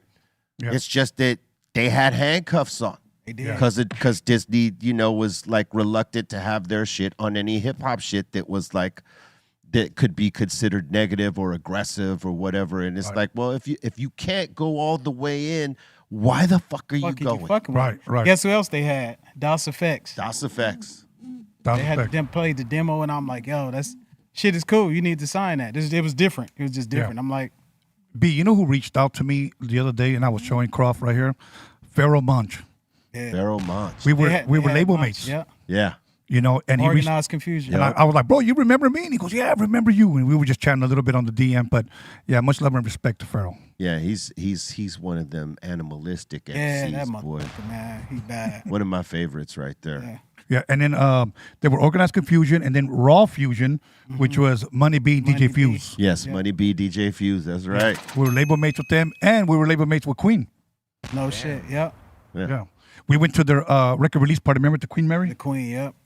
That's appropriate. You know what I'm saying? Queen at the Queen. Did you see any ghosts at the Queen Mary? Did you feel any ghosts? It felt weird in that motherfucker. Doesn't it? It's haunted. Yeah. It is haunted. You just get like little. I don't know how to even describe it, bro. But it's just like some weird feeling shit sometimes. Aside from the Queen Mary, have you ever been to a place where you felt something or heard something or witnessed something? Yes. Hell yeah. Yes, but since we're bringing that up, B, I'm gonna put you on the spot right now. I want you on Freaky Tales, my paranormal podcast. All right. You already know. I want to talk about the man upstairs that you brought up before. He's around. He hasn't been around in a minute, but yes. Oh, you have somebody in the house too? Yeah, there's energy in the building that every now and then when it gets unsettled, it might move something or. Where in this building? Yeah, in this. I'm about to get the fuck out. He's actually cool though. Like he don't really be acting up too much, and not these days anyway. And most of the activity that we encountered was up there and in this room, and sometimes in the office area. But like out here, he's been totally cool. Have you encountered anything? That's what I was gonna ask E-Zone. Have you ever experienced anything paranormal? Here, like, not. I mean, he's been there when it has happened, but like, I'm usually here, like, the first one here to work in the back, and not necessarily where I feel like or something goes on, but like I definitely feel sometimes I'm just like I feel like something's watching me type of shit. Or I'm just like, or something's by you, or like a presence is there, and I'm just like. I'm just trying to fucking listen to this podcast. You know why he cool? Because y'all motherfuckers keep him with that contact high. Yeah. Imagine the ghost that's on that good shit. Absolutely. And he getting that contact high. So he's, hey, I'm gonna chill. That's real talk. Yeah. Look, if you're a spiritualist, that a lot of them could tell you that, like, in a lot of ceremonies, they use tobacco, like smoke and rum and shit like that, to appease the spirits that are around, whatever energy it is, right? So weed is that form. It's like tobacco, but better. So I would imagine that, like, whatever spirits around and they like that smoke shit, that the weed definitely probably appeases them and calms them down. Well, it's already calmed me down because I know when we're little, you guys been smoking. I already caught a contact, bro. I know that's what happens. Contact is real. What about you, Croft? You feel anything? Oh no, I'm cool. I'm sipping. Hey, bro, the last time I was here, I got up and I was like, fucking got a contact high, and somebody said, "How do you feel?" And I said, "I think I made contact." I said it wrong. I think I made contact. It's the same thing, though. Instead of saying I got contact. When you consider it, it's the same thing. I'll tell you what, Mello. Say like it's aliens. I think I made contact. Hey, listen, Mello. When he sits in, if we smoke this shit out too hard, he has to, like, it'll hit him in a different way, and he has to get up and walk out for like 10 minutes and then come back and rejoin and shit. We trapped them the other day up there because there's not really much ventilation going on. And you can't get out. And it's everybody smoking a hash hole, and we had to stop mid-interview. I'm like, everybody put your shit out, because Mello just kept, every breath was a hard cough, and I want to say we let it go on for like until he coughed. He had like 3 little cough sessions, and we're like, all right, bro, shut it off. You should be really high right now. But he for sure got fucking some kind of high up there. We should put him in the smoke box. You know what I'm saying? Put him he's probably in the gonna back have seat. a panic attack in there. He might fall asleep. Crop, when's the last time you got high? Shit, probably last week with the edibles. Like I said, I do that shit. But I'm talking about hitting the weed. I don't smoke. I just do the edibles. Oh, okay. Did you ever chocolates? They got the one shit that I like. Is the motherfucking what's the it's CBG, the CBD? CBG. They say. Oh, CBG. The shit that's supposed to make you just. I call it the fuck it. Like it just, if something's going on, you just happy. Fuck it. It's like it was the pear flavored the gummies and shit. I love them motherfuckers. It's supposed to have. It's not CBD, but CBG. They said. Is that the one that helps you sleep? Yeah, it's like calms you down. Or something. Your stock market didn't crash. You ain't got no more bread. You like, God, fuck it. That shit. Yeah. So did you ever smoke, or was it always just edibles? Smoked. Yeah, just edibles and drinking. I like the chocolate. What you call it? The Kiva. Kivas. Yep. Is that what it's called? Are good too. Yeah. I fuck around with all the edibles. It just depends. Like I didn't know. I went to a network show the other day, and all these brands, like, cause I have a pretty high tolerance, and all these I've like judged the edible contest, bro, and I was like, I sounded like the big. How the fuck you do that, bro? Cause that shit don't come on like a regular, from what they tell me.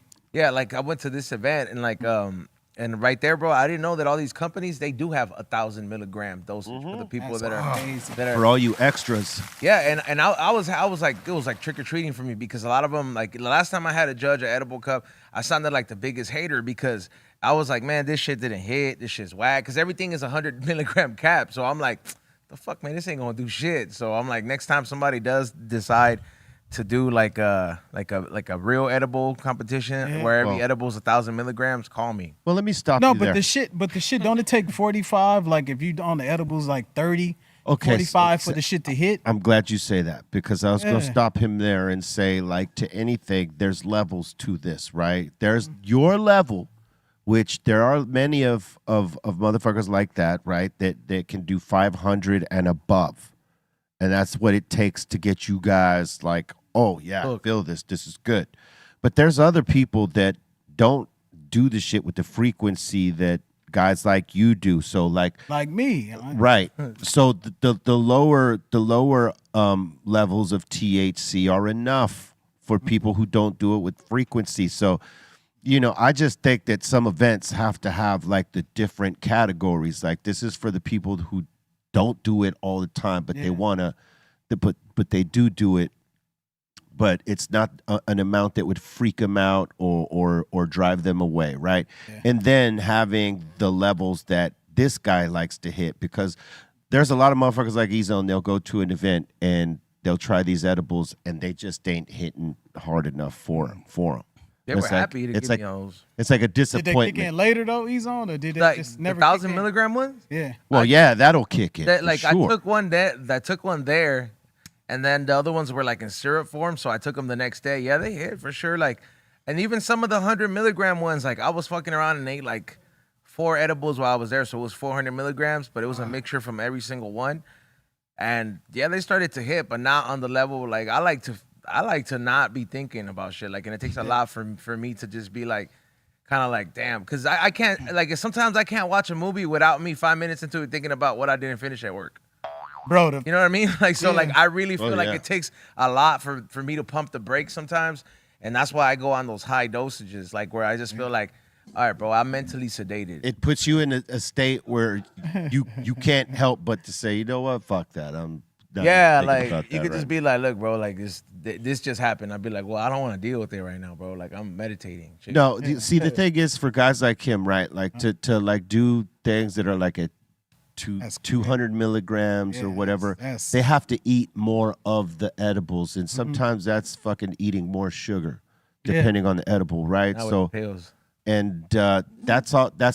It's kind of a counterbalance because you're trying to get a benefit from it, but at the same time, you're putting more sugar into your fucking system. And if you don't want to be putting a lot of sugar into your system, that goes against that whole fucking thing, right? So you got to try to find edibles that have the enough THC percentage in there that it'll get to you, so you don't have to eat so much of that shit. Yeah. So that's why I say there's got to be levels, and I think at these events they have to do better into telling people what these levels are, so that a rookie doesn't come into the pro zone and get 1,000 milligram edible and devastate themselves, or a pro going into a rookie section because they don't know, and it's like, fuck, this is like not even, I can't even feel this. What is this bullshit? You know what I mean? So I feel like you got to promote the levels of the game. Yeah. You ever got down at the observatory in Anaheim? Yeah. You did? Yeah. You know how the motherfuckers like intimate? That's like one of my favorite spots to get down at. We have a homie, I ain't gonna even say his name. Big motherfucking security. This motherfucker is 6'5", 6'6", pushing 300 pounds. He in shape. Big motherfucker. We all in the dressing room. We got the homies there. And we like, look, it's 2 sets of brownies. We tell everybody, 2 sets. These brownies right here, they lace. These brownies are the regular one. My little fat ass, you know, I like sweets and shit. Like I told you, I get me a brownie like, oh, yeah. He watching, you know, he doing his job, making sure, trying to keep everybody back. Because it's, I don't know if, I think Corrupt and them pulled up at the time. It was Dog Pound going on before all of us. Quick, you know. So he looking and shit like this. I don't know what made him do it, bro. But right before we was about to go on stage, this motherfucker, mind you, I'm telling you, 6'6", big motherfucker. He grabbed, I think, 2 of them. And he knew they were laced, though. Yeah. He must have didn't think, he thought, because they said, hey, you got to be careful. These motherfuckers laced. Bro, by the time we finished the show, I'm not lying, he was outside, you know, the back patio? I never seen a big motherfucker crawled up like an embryo. He was going, they pouring water on this motherfucker, waving his head, and this shit is girl, oh, baby, you going to be all right. He's like, we fell on the ground laughing. This big man. He was like Chris Tucker in the chicken coop. Yeah, he just balled up. They pouring water on me, trying to drink water. We're like, motherfucker, we told you. He waited till everybody cleared. You know, security got to be the last one.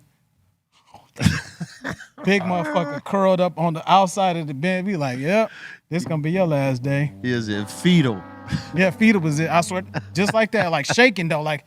It must have been really infused with a high dosage, because that's what they said. Hey, he's a heavy. You said he's a heavy ass motherfucker, big like motherfucker, pounds. bro, 6'6". Here, let me give you game, right? It doesn't matter how big you are. If you don't do that shit, Yep. it's gonna devastate you. Even like 100 milligrams would have devastated. That's why I'm boy. afraid to take anything, bro. Yeah. Seriously, I'd rather just like sip. Well, you got to start slow, right? Like, Yeah, so get you your would little start piece. at maybe 20 milligrams, Mm-hmm. because that's really, really nothing. Right. And then, once you got used to the feeling of that, then you would have something maybe double that and get used to the feeling of that. And you work your way up. But really, truthfully, there's no need to really work your way the fuck up. You know what I mean? That's only if you're an extremist. Like Tony dancing around in his thong and his little pumps in the bum, naked and shit, DJing and shit. You start feeling it. Don't forget the heels and the trench coat, Hell yeah. all that. just like Prince. Yep. Oh man. There's a on YouTube here. There's a performance of Prince. I can't remember what TV show he's doing, and this was early Prince. This is before Purple Rain Prince. This is like coming out of the 70s into the 80s Prince, Oh, yeah. right? And man, the shit my dude is wearing is crazy. Yeah, yeah. That's when I was introduced to him with the Head album. That shit was just like funk to me, man. He's a genius too. He's another genius right there. Big time genius, Do you bro. think if he didn't get bitches, like people would have criticized him differently?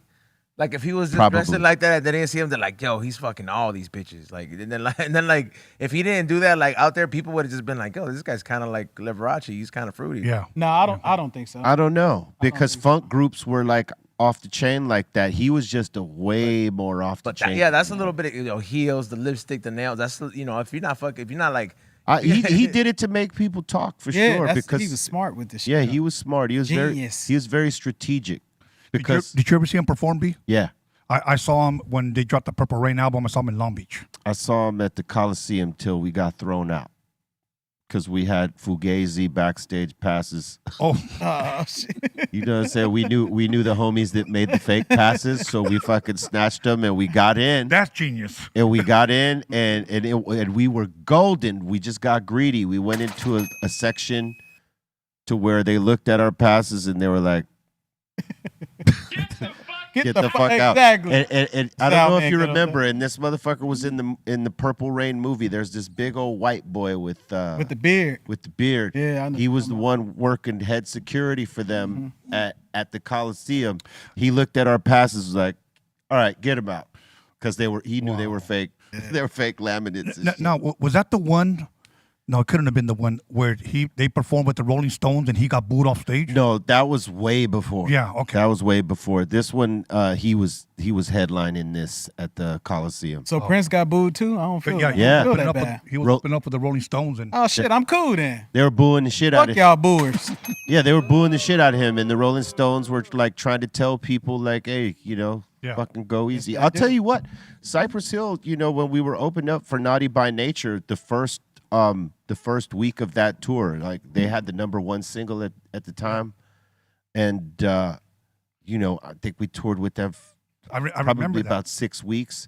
In the first 3 weeks, we were getting shit on pretty much every show. Their fans were booing the fuck out of us until Tretch came out there and was like, "Hey man, these are our fucking homies.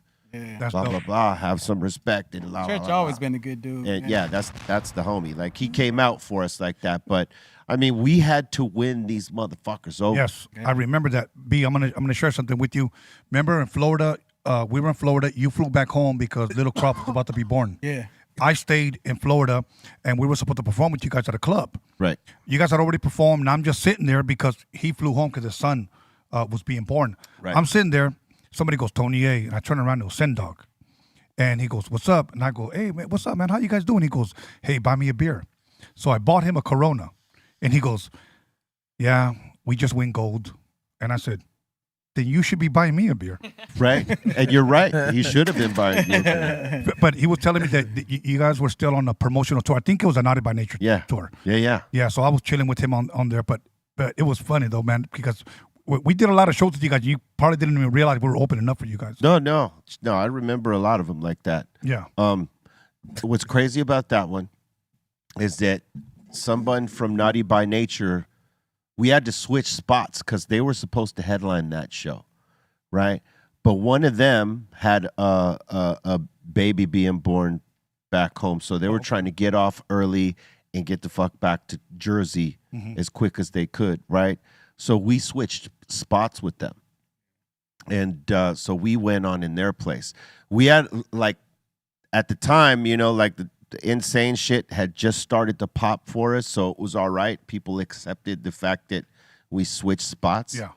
But, yeah, I remember that vividly because that night I fucked up so bad on stage. Oh, man.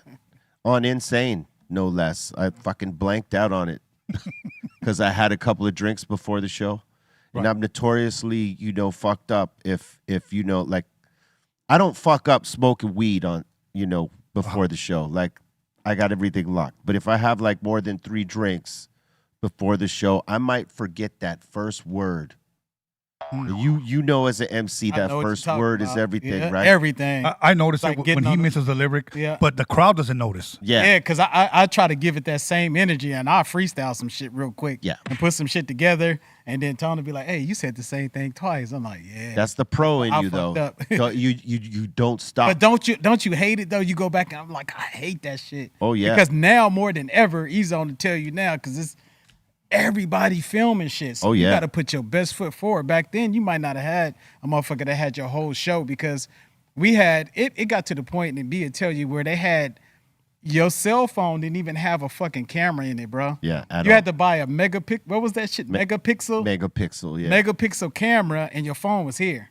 So you had a few megapixels to film like your favorite part. If they did Kill a Man or something, you get that part, but you probably couldn't get the whole show. Yeah. So it wasn't that much pressure. But right now, you got you got to be on point. Yeah, you got to be tight. If you fuck up, like they can replay it over. Oh, and that's over they gonna catch it. Yeah, and be like, look, you could hear here, you can see right here that they messed up the first verse, and I'll tell you what, you could fuck up, but it's how you bounce back off of it and how you cover it up. Because some people don't even know; they might think it's a part of the show, depending on how you react. Yeah, right. Most pros kind of can figure out how to weave their way back into the shit. Yep. And other guys that don't have that experience, I take a shit. They take a shit and fold right then and there, man. Yeah, and it's how you bounce back. You know, like if you can't keep it going, right? If you listen to you MCs out there, if you don't know how to keep it going, you stop and say, "Yo, DJ, these guys ain't live enough." Yeah. Yep, that's it. Yep. Hold up. Yeah. They ain't live enough, yo. Yeah. Let's do that again. Y'all got to be live. Shit, yeah. And hopefully they remember what they forgot. Yeah. Because if they do it again, then it's clearly a fuck up right there, you know, because the first part could have been part of the show. So, yep. You know, it's all how you cover it up. Man, I learned, I just like one of my favorite MCs from the Wu-Tang was Old Dirty. Yeah. And you know how we rock, B. We was like on some, our shit is clean. Yeah. Especially fucking around with Quik. Like me and him grew up around the corner. We stayed in the same neighborhood, grew up around the corner. I watched this motherfucker take like little equipment and get the best sound out of little task cams and little shit. So everything his tight. shit was like, everything tight. So when I heard they shit, it was like kind of opposite of what we did. RZA was on the grimy shit, the this and that. And when I heard Old Dirt on the album, this motherfucker like missed the verse and he said, "Oh, so something I fucked up." And he said he just didn't even stop it, but he left it on the album. Yeah. I said, man, I love this dude, man. This is my favorite motherfucker, bro. He just, I'll take the mic and I will damage her. Some damage her. You know, he used to get the doing noises and shit. And then he'd do it again. I'm like, I love this shit, bro. Yeah. They did it different, man. I gotta say. I love that shit. His whole get down was different. I remember he was like taking sleeping bags and posting himself on the front of motherfucking stages. And then when they'd say his name, "Hey, we got ODB in the house," he'd come up out the sleeping bag. I ain't never said that's just dope. Who, me? Oh, you what? And then he'd take over the show for 20 minutes. Yeah. It was ice cold. That's crazy. That's dope. Yeah, man. That's dope. Rest in peace to one of the greatest ever, man. Hell yeah. Word up. Salute to all y'all watching right now. We're about to open up the doors to the Insane Asylum. That means, y'all, if you got a comment, question, shout out, suggestion, we are here for it. Know what I'm saying? We got my man, High C Crawford in the house. Yeah. For all y'all that, don't know, but I know you know, because it's legendary. You know what I mean? And let's get into it. Let's do it. Welcome to the insane asylum. Matt in here is asking, hi, C and Tony A, what are your thoughts on AI rappers and AI music? He's saying Wu-Tang is pro-AI. Wu-Tang is pro-AI. Okay. Shit, my thought is kind of early right now. I want to see. I'm already tired of motherfuckers sounding robotic when they rap. I'm not a hater, but the motherfuckers be off beat, all over the beat. I just like some good music, and I always try not to sound like the old man that's like, oh, turn that shit off. However, some of the shit be off beat. True that. Oof. It be structured wrong, like it don't be 16. But I just want the shit to be right. Just make an attempt to do it right. So it's kind of early for me to say, hey, I love it, I hate it. But if it's right, I'm going to give it opportunity. I'm going to listen to it. Well, I know a lot of rappers are asking AI to write them lyrics. Yeah. Oh, shit. That's what they're doing now. They're having rappers, and they're rappers that are asking AI to write them. They'll give them a title or a subject, and then they'll come up with a verse. I want to talk about this girl. I want to talk about this dude. I want to talk about, and then they'll just rap it, bro. Yeah, you add the prompts and then it'll spit it out for you. Yeah. My homie right here, man, my homie that came with me, he in the lobby and shit looking at it. I never say, like everybody got AI, I fuck with it. His AI is like his motherfucking girlfriend, man. They be talking to each other all intimate. Want me to suck your dick, daddy? He be like, yeah, wait, cross here. You can't do it yet. Like that? Yeah, like his AI is on some other shit. That's some Can I give you a reach around, daddy? Well, there's people that have AI girlfriends. Yeah. Yeah. There was one of them dolls, one of them Nah, like you them can just, China. I've seen it. The No, Chinese one. AI girlfriend, homie. yeah, like you're talking to them like 24/7, kind of like that movie Her. There's no physical. No, I'm talking about the physical one, the robot that be blinking. Have you seen that one? Yeah, I've seen those. They got you got the whole joint. You can one? fuck her and it won't burn when you pee the next day. Croft, do you have one? I can't tell you that. He will neither confirm nor deny. I got a homeboy that hate cocaine, but he said he love how it smell. If you pick that, I had a couple of homies like that. man, I hate the shit, I hate but it this. smell good. All good. Oh man, that reminds me of a story we used to, when we were kicking it at the Rainbow. There was this dude. He was a jeweler, or he comes from a family that owned fucking diamond mine shit, right? So this motherfucker was papered up, be spending money at the Rainbow all the time.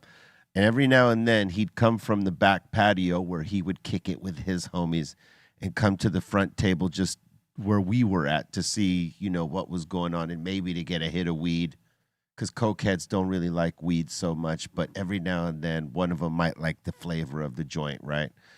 And this motherfucker would come in like drunk and coked up, and he'd fucking put a bump on the table and smash it, and then he'd go, I hate coke. Don't ever do it. Don't ever do it. Let me get a hit of that weed. And then he'd fuck right back off to the back. He'd like, I hate coke. And right after he just bumped the fucking one right in front of the whole goddamn pack. But he love how it smell. Yeah, he loved the smell of it, yeah. Okay, Croft, I got to ask him a question. Yeah. You don't get high. Why is your name High C? I'm gonna let that out a little later. All right. I'm gonna let that out. I know why, but yeah. Yeah. Yeah. All right, what else you got? All right, in here we got Braggy B saying, thank you, High C and Tony A, for help raising me in my teen years. I'm 46 now. One of my favorite albums is still Swingin'. Salute. Ooh. Right on, brother. Yeah. Ooh, right on. With you. That's Yeah. dope. The people know. Peace out. Yeah. Fuck with that. All right, Mariah in here's asking, High C, please talk about the Connected album. Oh, the Connected, man. Oh, that's one of my favorite albums that kind of just, Mossberg, rest in peace. He passed away, man. And it was like Mossberg kind of featured with Sugar Free and Quik and myself. A couple of us was on there, but the Mossberg shit was like the next up in our camp. We had AMG and this and that, Sugar Free, Second to None, AMG, myself, and Quik. And Mossberg was our young homie, man, and he was on the way. He was. Mossberg was another big motherfucker, rest in peace, 6'4". Yeah, 6'4", big old dude, man. And just a big baby, but he was about that shit. He used to push a hard line. He was from Compton. He was out the Nellas and shit. Yeah. So one day we doing the show in the Forum, and it was a very well known MC, well known, our homie. So our homie, I ain't gonna say his name because I don't want to put him on the spot. Right. He fucked around and stepped on Mossberg's shoe, and Mossberg said, "Hey, blood, you stepped on my shoe," because he pushed it long. Mossberg, a big motherfucker, he's intimidating. Yeah. He pushed it out, and then the homie said, "Oh, my bad," and Quik saw what was going on. He jumped in to intervene with Quik. He said, "Oh, Mossberg, hey man, you know who that is? That's the homie." He said, "I know who Blood is, but Blood stepped on my shoe." He better say, "I'm sorry." They was, "Hey, big man, I'm sorry, man." This and that, but just a genuinely good dude, man. And I just hate that, like, the jealousy and all that shit caused him to kind of just your own people sometimes get at you, or I don't know. No, but you know what, B? I gotta say something. That is probably one of the most disrespectful things you could do to anybody. Step on their motherfucking shoe, bro. And not say say nothing. Yeah, if you step say on my shit, you step on it, that's cool. But if you step on my shit like you trying to keep chump walking? me out, chump me out, that's different. Yeah, that's way different. Yeah, that's different. Yeah. But that shit that Quik did to Get Naked, and then Kendrick Lamar came on and did the King Kunta after that whole, that whole beat. That was Mossberg shit, That's a fucking The banging Get ass Naked. beat, bro. Yeah. Then Kendrick, Kung Fu put Kung Fu killed that shit. Yeah, he put that shit on it, boy. Yeah. Yo, is this Mossberg right here? Yeah, I'm on. Yeah, Damn. see, Don't want to mess with that Big guy. Mossy, man. Yeah, That's why I love that dude. you didn't want none of that smoke. Yeah. But the homie that really stepped on the shoe, he a good dude, man. I'll tell you who it was. It happens. It He happens. didn't mean to. He wasn't on no disrespectful shit, but that's just how Mossy, he just pushed a tight line. Yeah. Sometimes you got to, or that's the way you were brought up, and that's the line you ride. Yep. You know what I'm saying? All right, what else you got? Let's see here. Sarah saying, always a pleasure with Tony on the show. Much love. You already know. Cypress, see y'all tomorrow night. Boom, boom. Yeah, that's right. Hey, you know what? Let me say something to Sarah. Yeah. I met her at the Beat Junkies DJ school. She was over there scratching, transforming, and shit like that. She mailed me Eazy-E, Ice Cube, and Dr. Greenthumb, those Funko dolls. Yeah. Yeah, so much love and respect to her. Like, she's always looked out. Yeah. So thank you for that, Sarah. A lot of love. Absolutely. Y'all getting down tomorrow? Y'all rocking? Yeah, we play at Yamava tomorrow night. Put me on the guest list, man. I'm gonna come swing some slot Yeah, machines. I got you. Shit. Fuck with, yeah. Hell yeah. At the Yamava for sure? Yes, sir. Tomorrow. That's Thursday, right? Yep. Okay, what time y'all going? I think we play at 8:30. I think it is. Hey, Todd. 8:30. I see 8 o'clock. Oh, okay. 8 o'clock. Boom.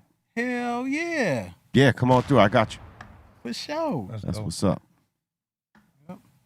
Sonny in here's asking, which character was High C for the voice on CB4? You could lick the sweat from my balls. They figured me out, man. That was all me right there, bro. I did anything that pertained to rap on CB4. You wrote it. I did it. Yep. And there was a Stethosonic Daddy-O did the other part, Alan's part, Alan Payne, the other dude. Yeah. But I did all the sweat from my balls and all that shit. The CB4, that was my whole voice, man. All that shit. That shit was hilarious. Malibu's Most Wanted. Yeah, I did Malibu's Most Wanted as well. Yeah. That was dope. Edgar's asking, is Roadium Radio live? Do you go live or do you just post the video?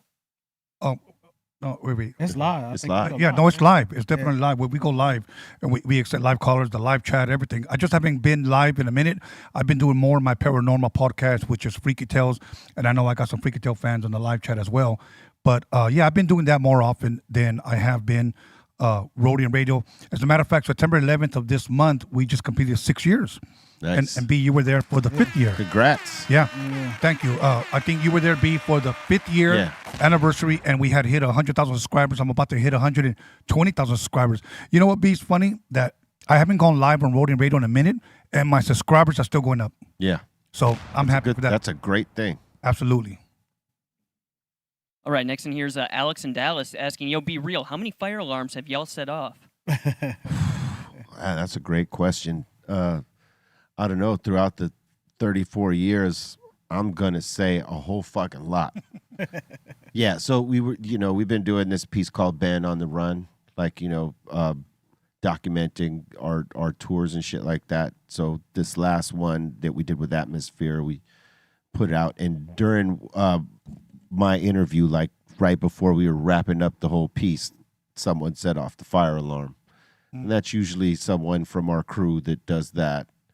And, it doesn't happen all the time, but occasionally, we might be at a venue and the fire alarm goes off because of one of us. And on this particular episode, as I'm in interview mode, the fucking alarm goes off. So did you know what was up? Did you have to stop it and clear all the shit out? Yeah, we cleared just out. by safety standards and shit like that? Yeah. Yeah. But fortunately, we got everything off before, that actually happened. But it was like, as I was wrapping the shit up, that happened. I was like, yep, got to be one of us. Yeah. We're the only ones that do that, really.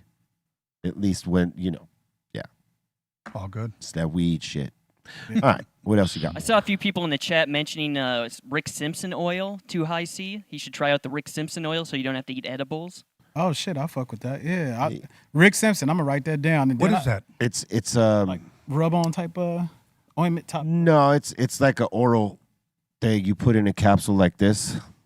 Oh shit. Oh yeah. Because some people do it with the syringes and like they put it on the tongue and all that shit, but that shit tastes horrible. It do got a bad. I take the what's that pop in Barkley? Yeah. I take that with the tincture too for the drops just to get the Yeah, so I had that kind of shit before. Yeah, it's better to do it in a capsule. That way it doesn't. So you don't take that taste. Doesn't taste. You don't taste it. Doesn't stain your teeth, and it takes a little bit longer to feel it. But when you feel it, it's pretty significant. I gotta write that shit down. Yeah. All good. Braggy B is saying, Tony A and High C, I seen y'all do a show at Soldy's on YouTube and many other dope artists. Is Soldy's a nice venue and bar? How was it there? It is. You know what? we don't really do clubs. We try to do like big venue arenas. But we did a club, and I want to give a shout out once again to DJ Cozell. He booked us to come through as my bar. I think it's like, 150, 160 people. But that was the day we received the most love because it was more intimate. The intimate crowd. People brought out cassettes, CDs, albums. Remember those girls had High C and Tony A shirts? The shit I ain't seen before. It'd be like, I had seen, but like our promo shit, like 30 years ago, fresh, like they just took it out the plastic. I'm like, damn, them was our first little cheesy promo shirts that Crazy Disney to made. see that, right? Yeah, and it's like, man, let me get one of them motherfuckers. She was like, I'll take it off now. I'm like, nah, hey, hold on. You go ahead and keep that on. You go on fast. Yeah. I'm going to show you. Be really quick. That's what it was. Oh, that's tight. Look at this. E-Zone.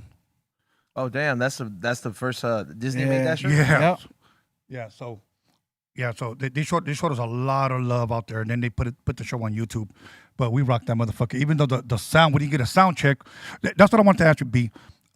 When you go, do you guys always get a sound check? I know it's a must. If we want one, yeah. Most of the time we'll do a line check. Okay. But if it's like an important gig and we're playing shit that we haven't played before or played in a long time, then we might do a sound check. Or if we're doing shit with instruments. Right. We'll That's what I was check. going to ask you. If you said line check, a back line, you doing live shit with that, right? Yeah. Because our last show in Ventura, I told the guy, do you want to get a sound check? Oh, no, it sounds great. That's what he said, Croft. It sounds great on the fucking, the headphones. I said, okay. When I press play on that motherfucker, that dude's like, hey, you need to turn it down. I told you. I'm arguing with the motherfucker, bro. Yeah. The moonshine guy. Oh, okay? shit. And then every time I hit that explosion, he was like, hey, it's too Shit, loud. I yeah. keep hitting that motherfucker on purpose. Yeah. Like, holy shit. I told you. Yeah. Yeah, you need, if you can't do a sound check, right? Let's just say it's time is an issue. It's best to do a line check, right? At least get like the turntables and the microphones in order, or if you got a band, you got to have someone playing sounds through it at some point. Even if you're not all playing at the same time, you got to get that shit down. Hey, Quik ain't doing shit.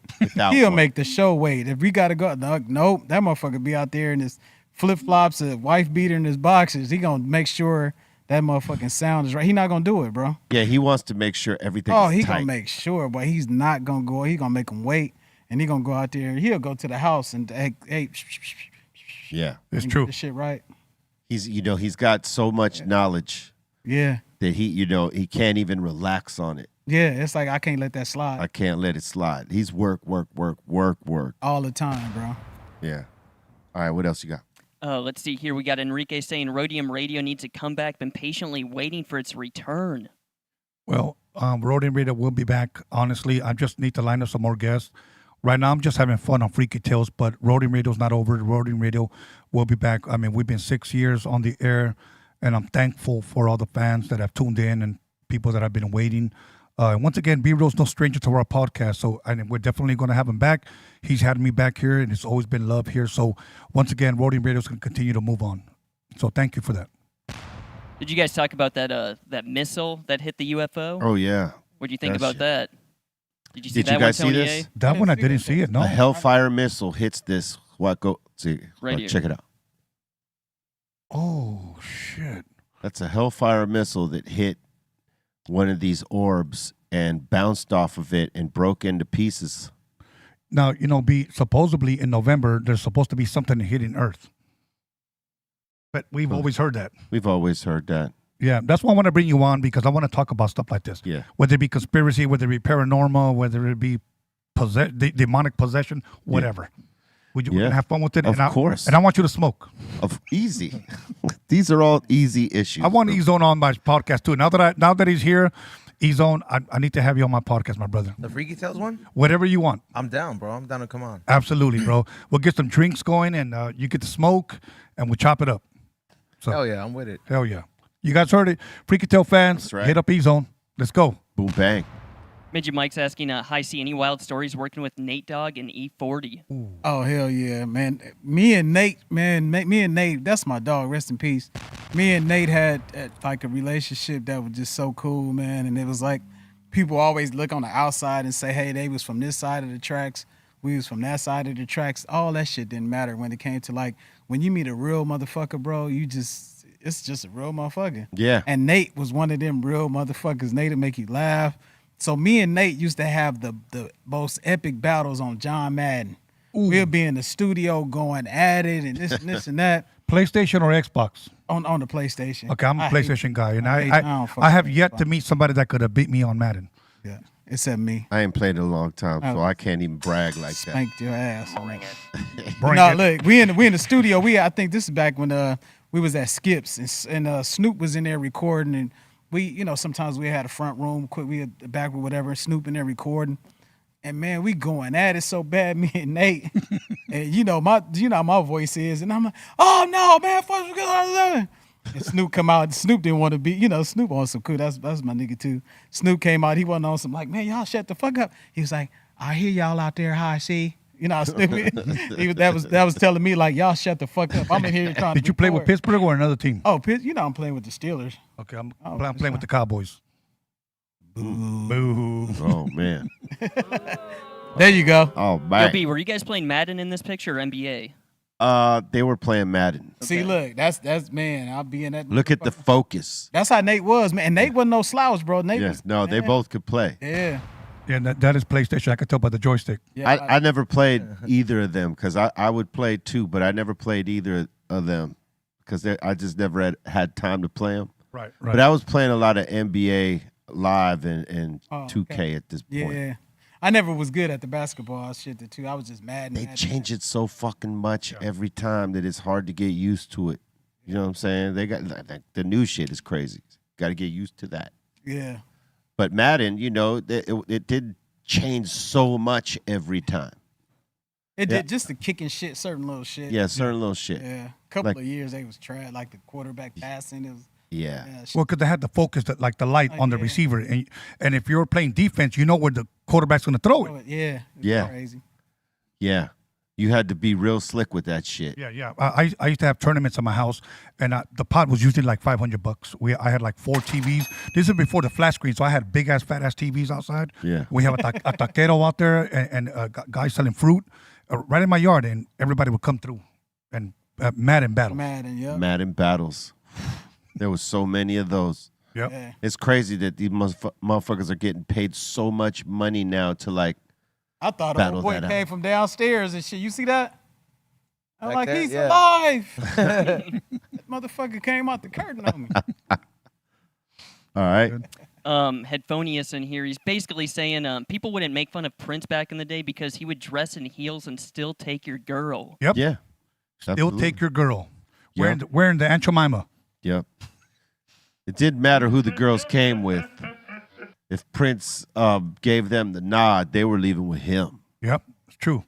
Sucking on a lollipop. Yep. They said he had basketball skills too. They said that motherfucker yeah, can yeah. hoop. He did. Yeah. He apparently he Yeah, they did. said short. No, they said he can really hoop. Wait, Prince at basketball was Hell what? yeah. They said he'll bust your ass on the court. Yes. Yeah. Even can really- Chappelle made a skit of that. Yeah. I think he played point guard in high school or something like that. Yeah. Yeah, that motherfucker can hoop. Yeah, he How, could how tall was he? I know he was- 5'3", 5'4"? Yeah, that's what I heard. Yeah, He was short. 5'2". 5'2". Yeah. But with his afro, he was like 5'9". No. Well, with his heels, he was 5'6", 5'7", Yeah, with the heels. or his elevators. You know what I'm saying? Elevators. Depending on how you want to say it. Right, elevators. Yeah. All right. And the last one so far, Eric Ramsey saying, salute to the Greenthumb Show. Been watching y'all for a while. Y'all are the shit and keep doing your thing. Oh yeah. Thank you, and we will. Much love to you. You know what I'm saying? We got DJ FM in the mix right after this. All right. You can check them out on BREALTV 2 on YouTube and BREALTV on Twitch. B_RealTV. That is. Check them out. I don't know what he's mixing for you today, but it's going to be something hot. Hell yeah. And if you're looking for high C, hit up Be Real Shit and drop the shit on them. I'm going to share his Instagram for a month. When I get with Quik, I share his. When I get with E40, I share his. I share Tony's. Y'all looking for me, y'all hit the homies. Don't be fucking, I ain't got the shit, man.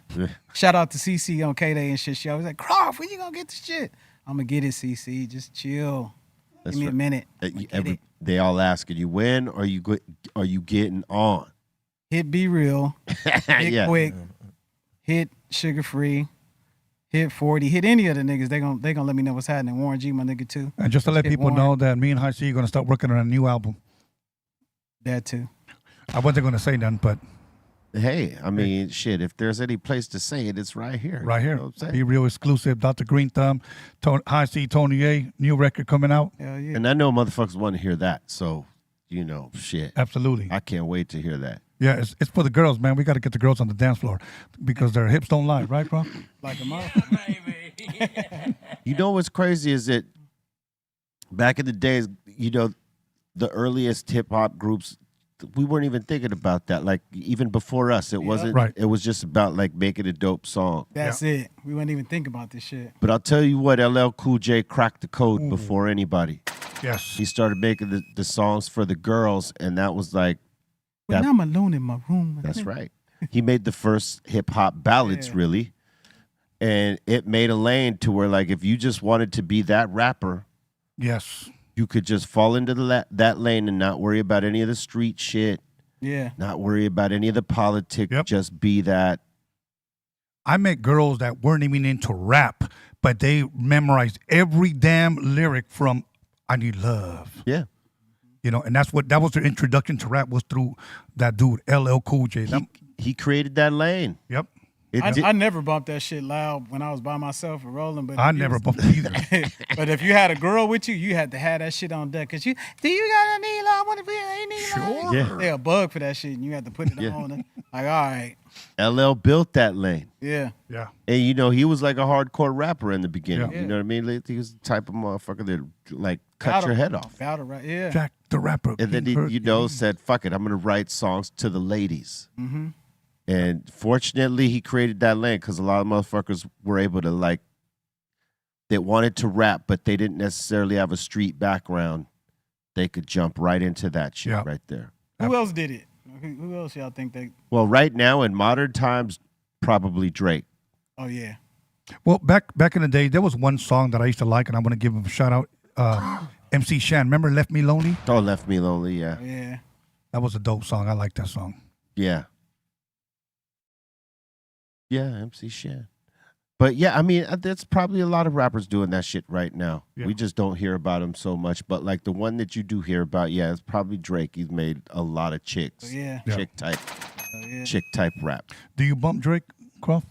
I fuck with Drake from when he was first starting, because to me, like, that's when everybody was it was still like a divide. I think we coming together a little bit more now from like the retro dudes, the seasoned vets and the new school motherfuckers. I think we coexisting and getting along a little better than we did.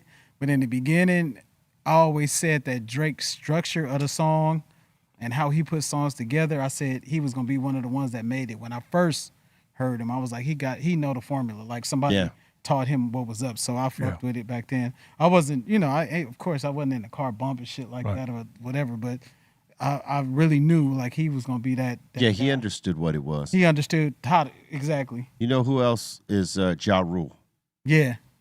Ja Rule is another one who took to the formula of singing to the ladies. I think Ja Rule, and no disrespect to him, I think he had good timing too. He did. The shit that happened to the homie and the shit that was going on, and it was like a little void to fill.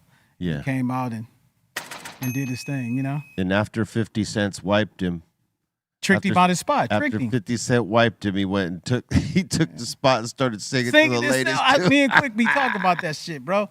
And Quik and Ja Rule is cool. We be talking about the shit. He's like, oh, he doing all the singing on the song and this and this and that.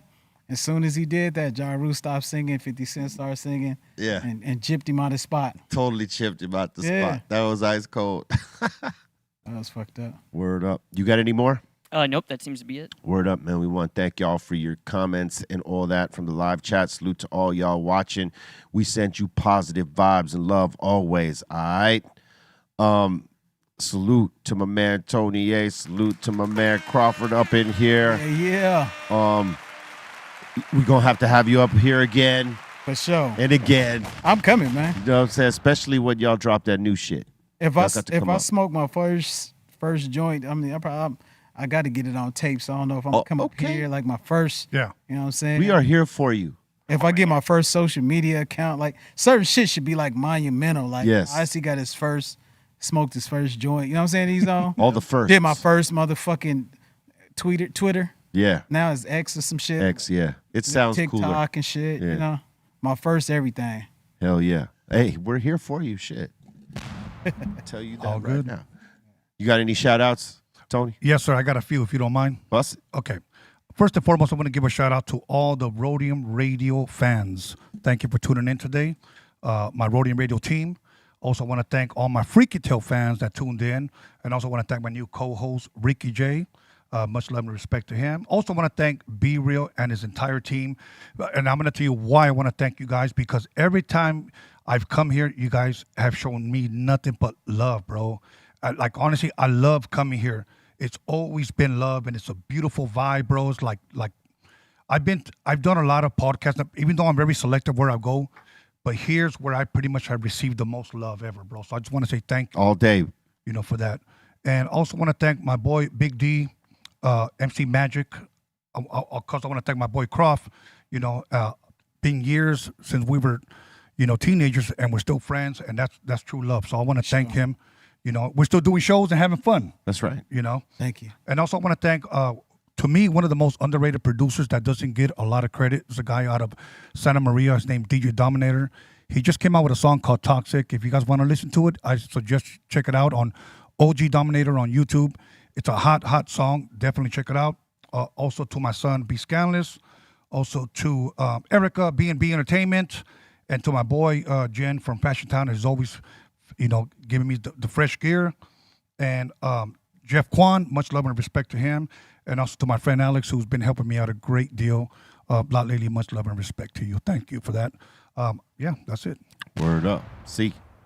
Man, I'd just like to thank you for letting us come out here and rock, being a part of the show, man. And like I said, if people looking, man, my shout out is just, I'm going to touch everybody on one, man. If you fuck with me, I fuck with you. And it's love. You know how I get down, man. It's no, I'm going to tell you what I need to tell you. You're going to hear what you need to hear. And man, don't let nobody, whatever you got going, don't let nobody fuck up your hustle, man. Get out there, do your shit, 10 toes down. And every time you get up, you wake up out the bed, God wake you up, that means you got another opportunity to be the best you. Time is the most valuable thing you got in life. So don't waste that shit, man. From your boy Croft, dog. That's right. Bolton. Yo, I got to let everyone know about this. I got a message from Demrick. He's saying, hey, guys, I'm having an album release party show September 25th in downtown L.A. Open bar, food, smoke, and good vibes. Check out Demrick's Instagram for more details on how to RSVP and open the Open Wave app to get your tickets. There we go. Shout to Demrick. Shout to Ray Morning Shot Film. Shout to the Dominator. And what's up, E? Salute to Tony and High C for coming by. It was a great time, and I'll definitely be on your podcast. Absolutely. So I look forward to that in the future. Thank you, everybody who tuned in for the We Don't Smoke the Same podcast in the morning. Make sure you guys tune in tomorrow. We'll be having Kevin from Puffco, a.k.a. PuffCon. So make sure I'll give you all the details and all the stuff, and we're going to do a giveaway as well. So make sure you guys tune in 7 to 9 on that. And go watch the other interviews, like the one we had last week with Mellow Man Ace and Sundoobie. So many gems were dropped on both of those interviews. Go rewatch those. They were hilarious. And flavorsbyezone.com is the website for all the merch. Oh, good. Ezone, really quick. What is that you have in your hand? It looks like it's like a This? double something. Oh, it's a company I work with, ProPen. So I have a pen with them, but I made this plastic device to make, because I do things in extreme, so I wanted to hit 2 of them at the same time. Oh, that's dope. Can you hit it right now live? Yeah. You can get the thing on my website too. Oh, dope. Boom, bang. Don't hesitate to put in the work that makes you better. Swallow that. Sure. There you go.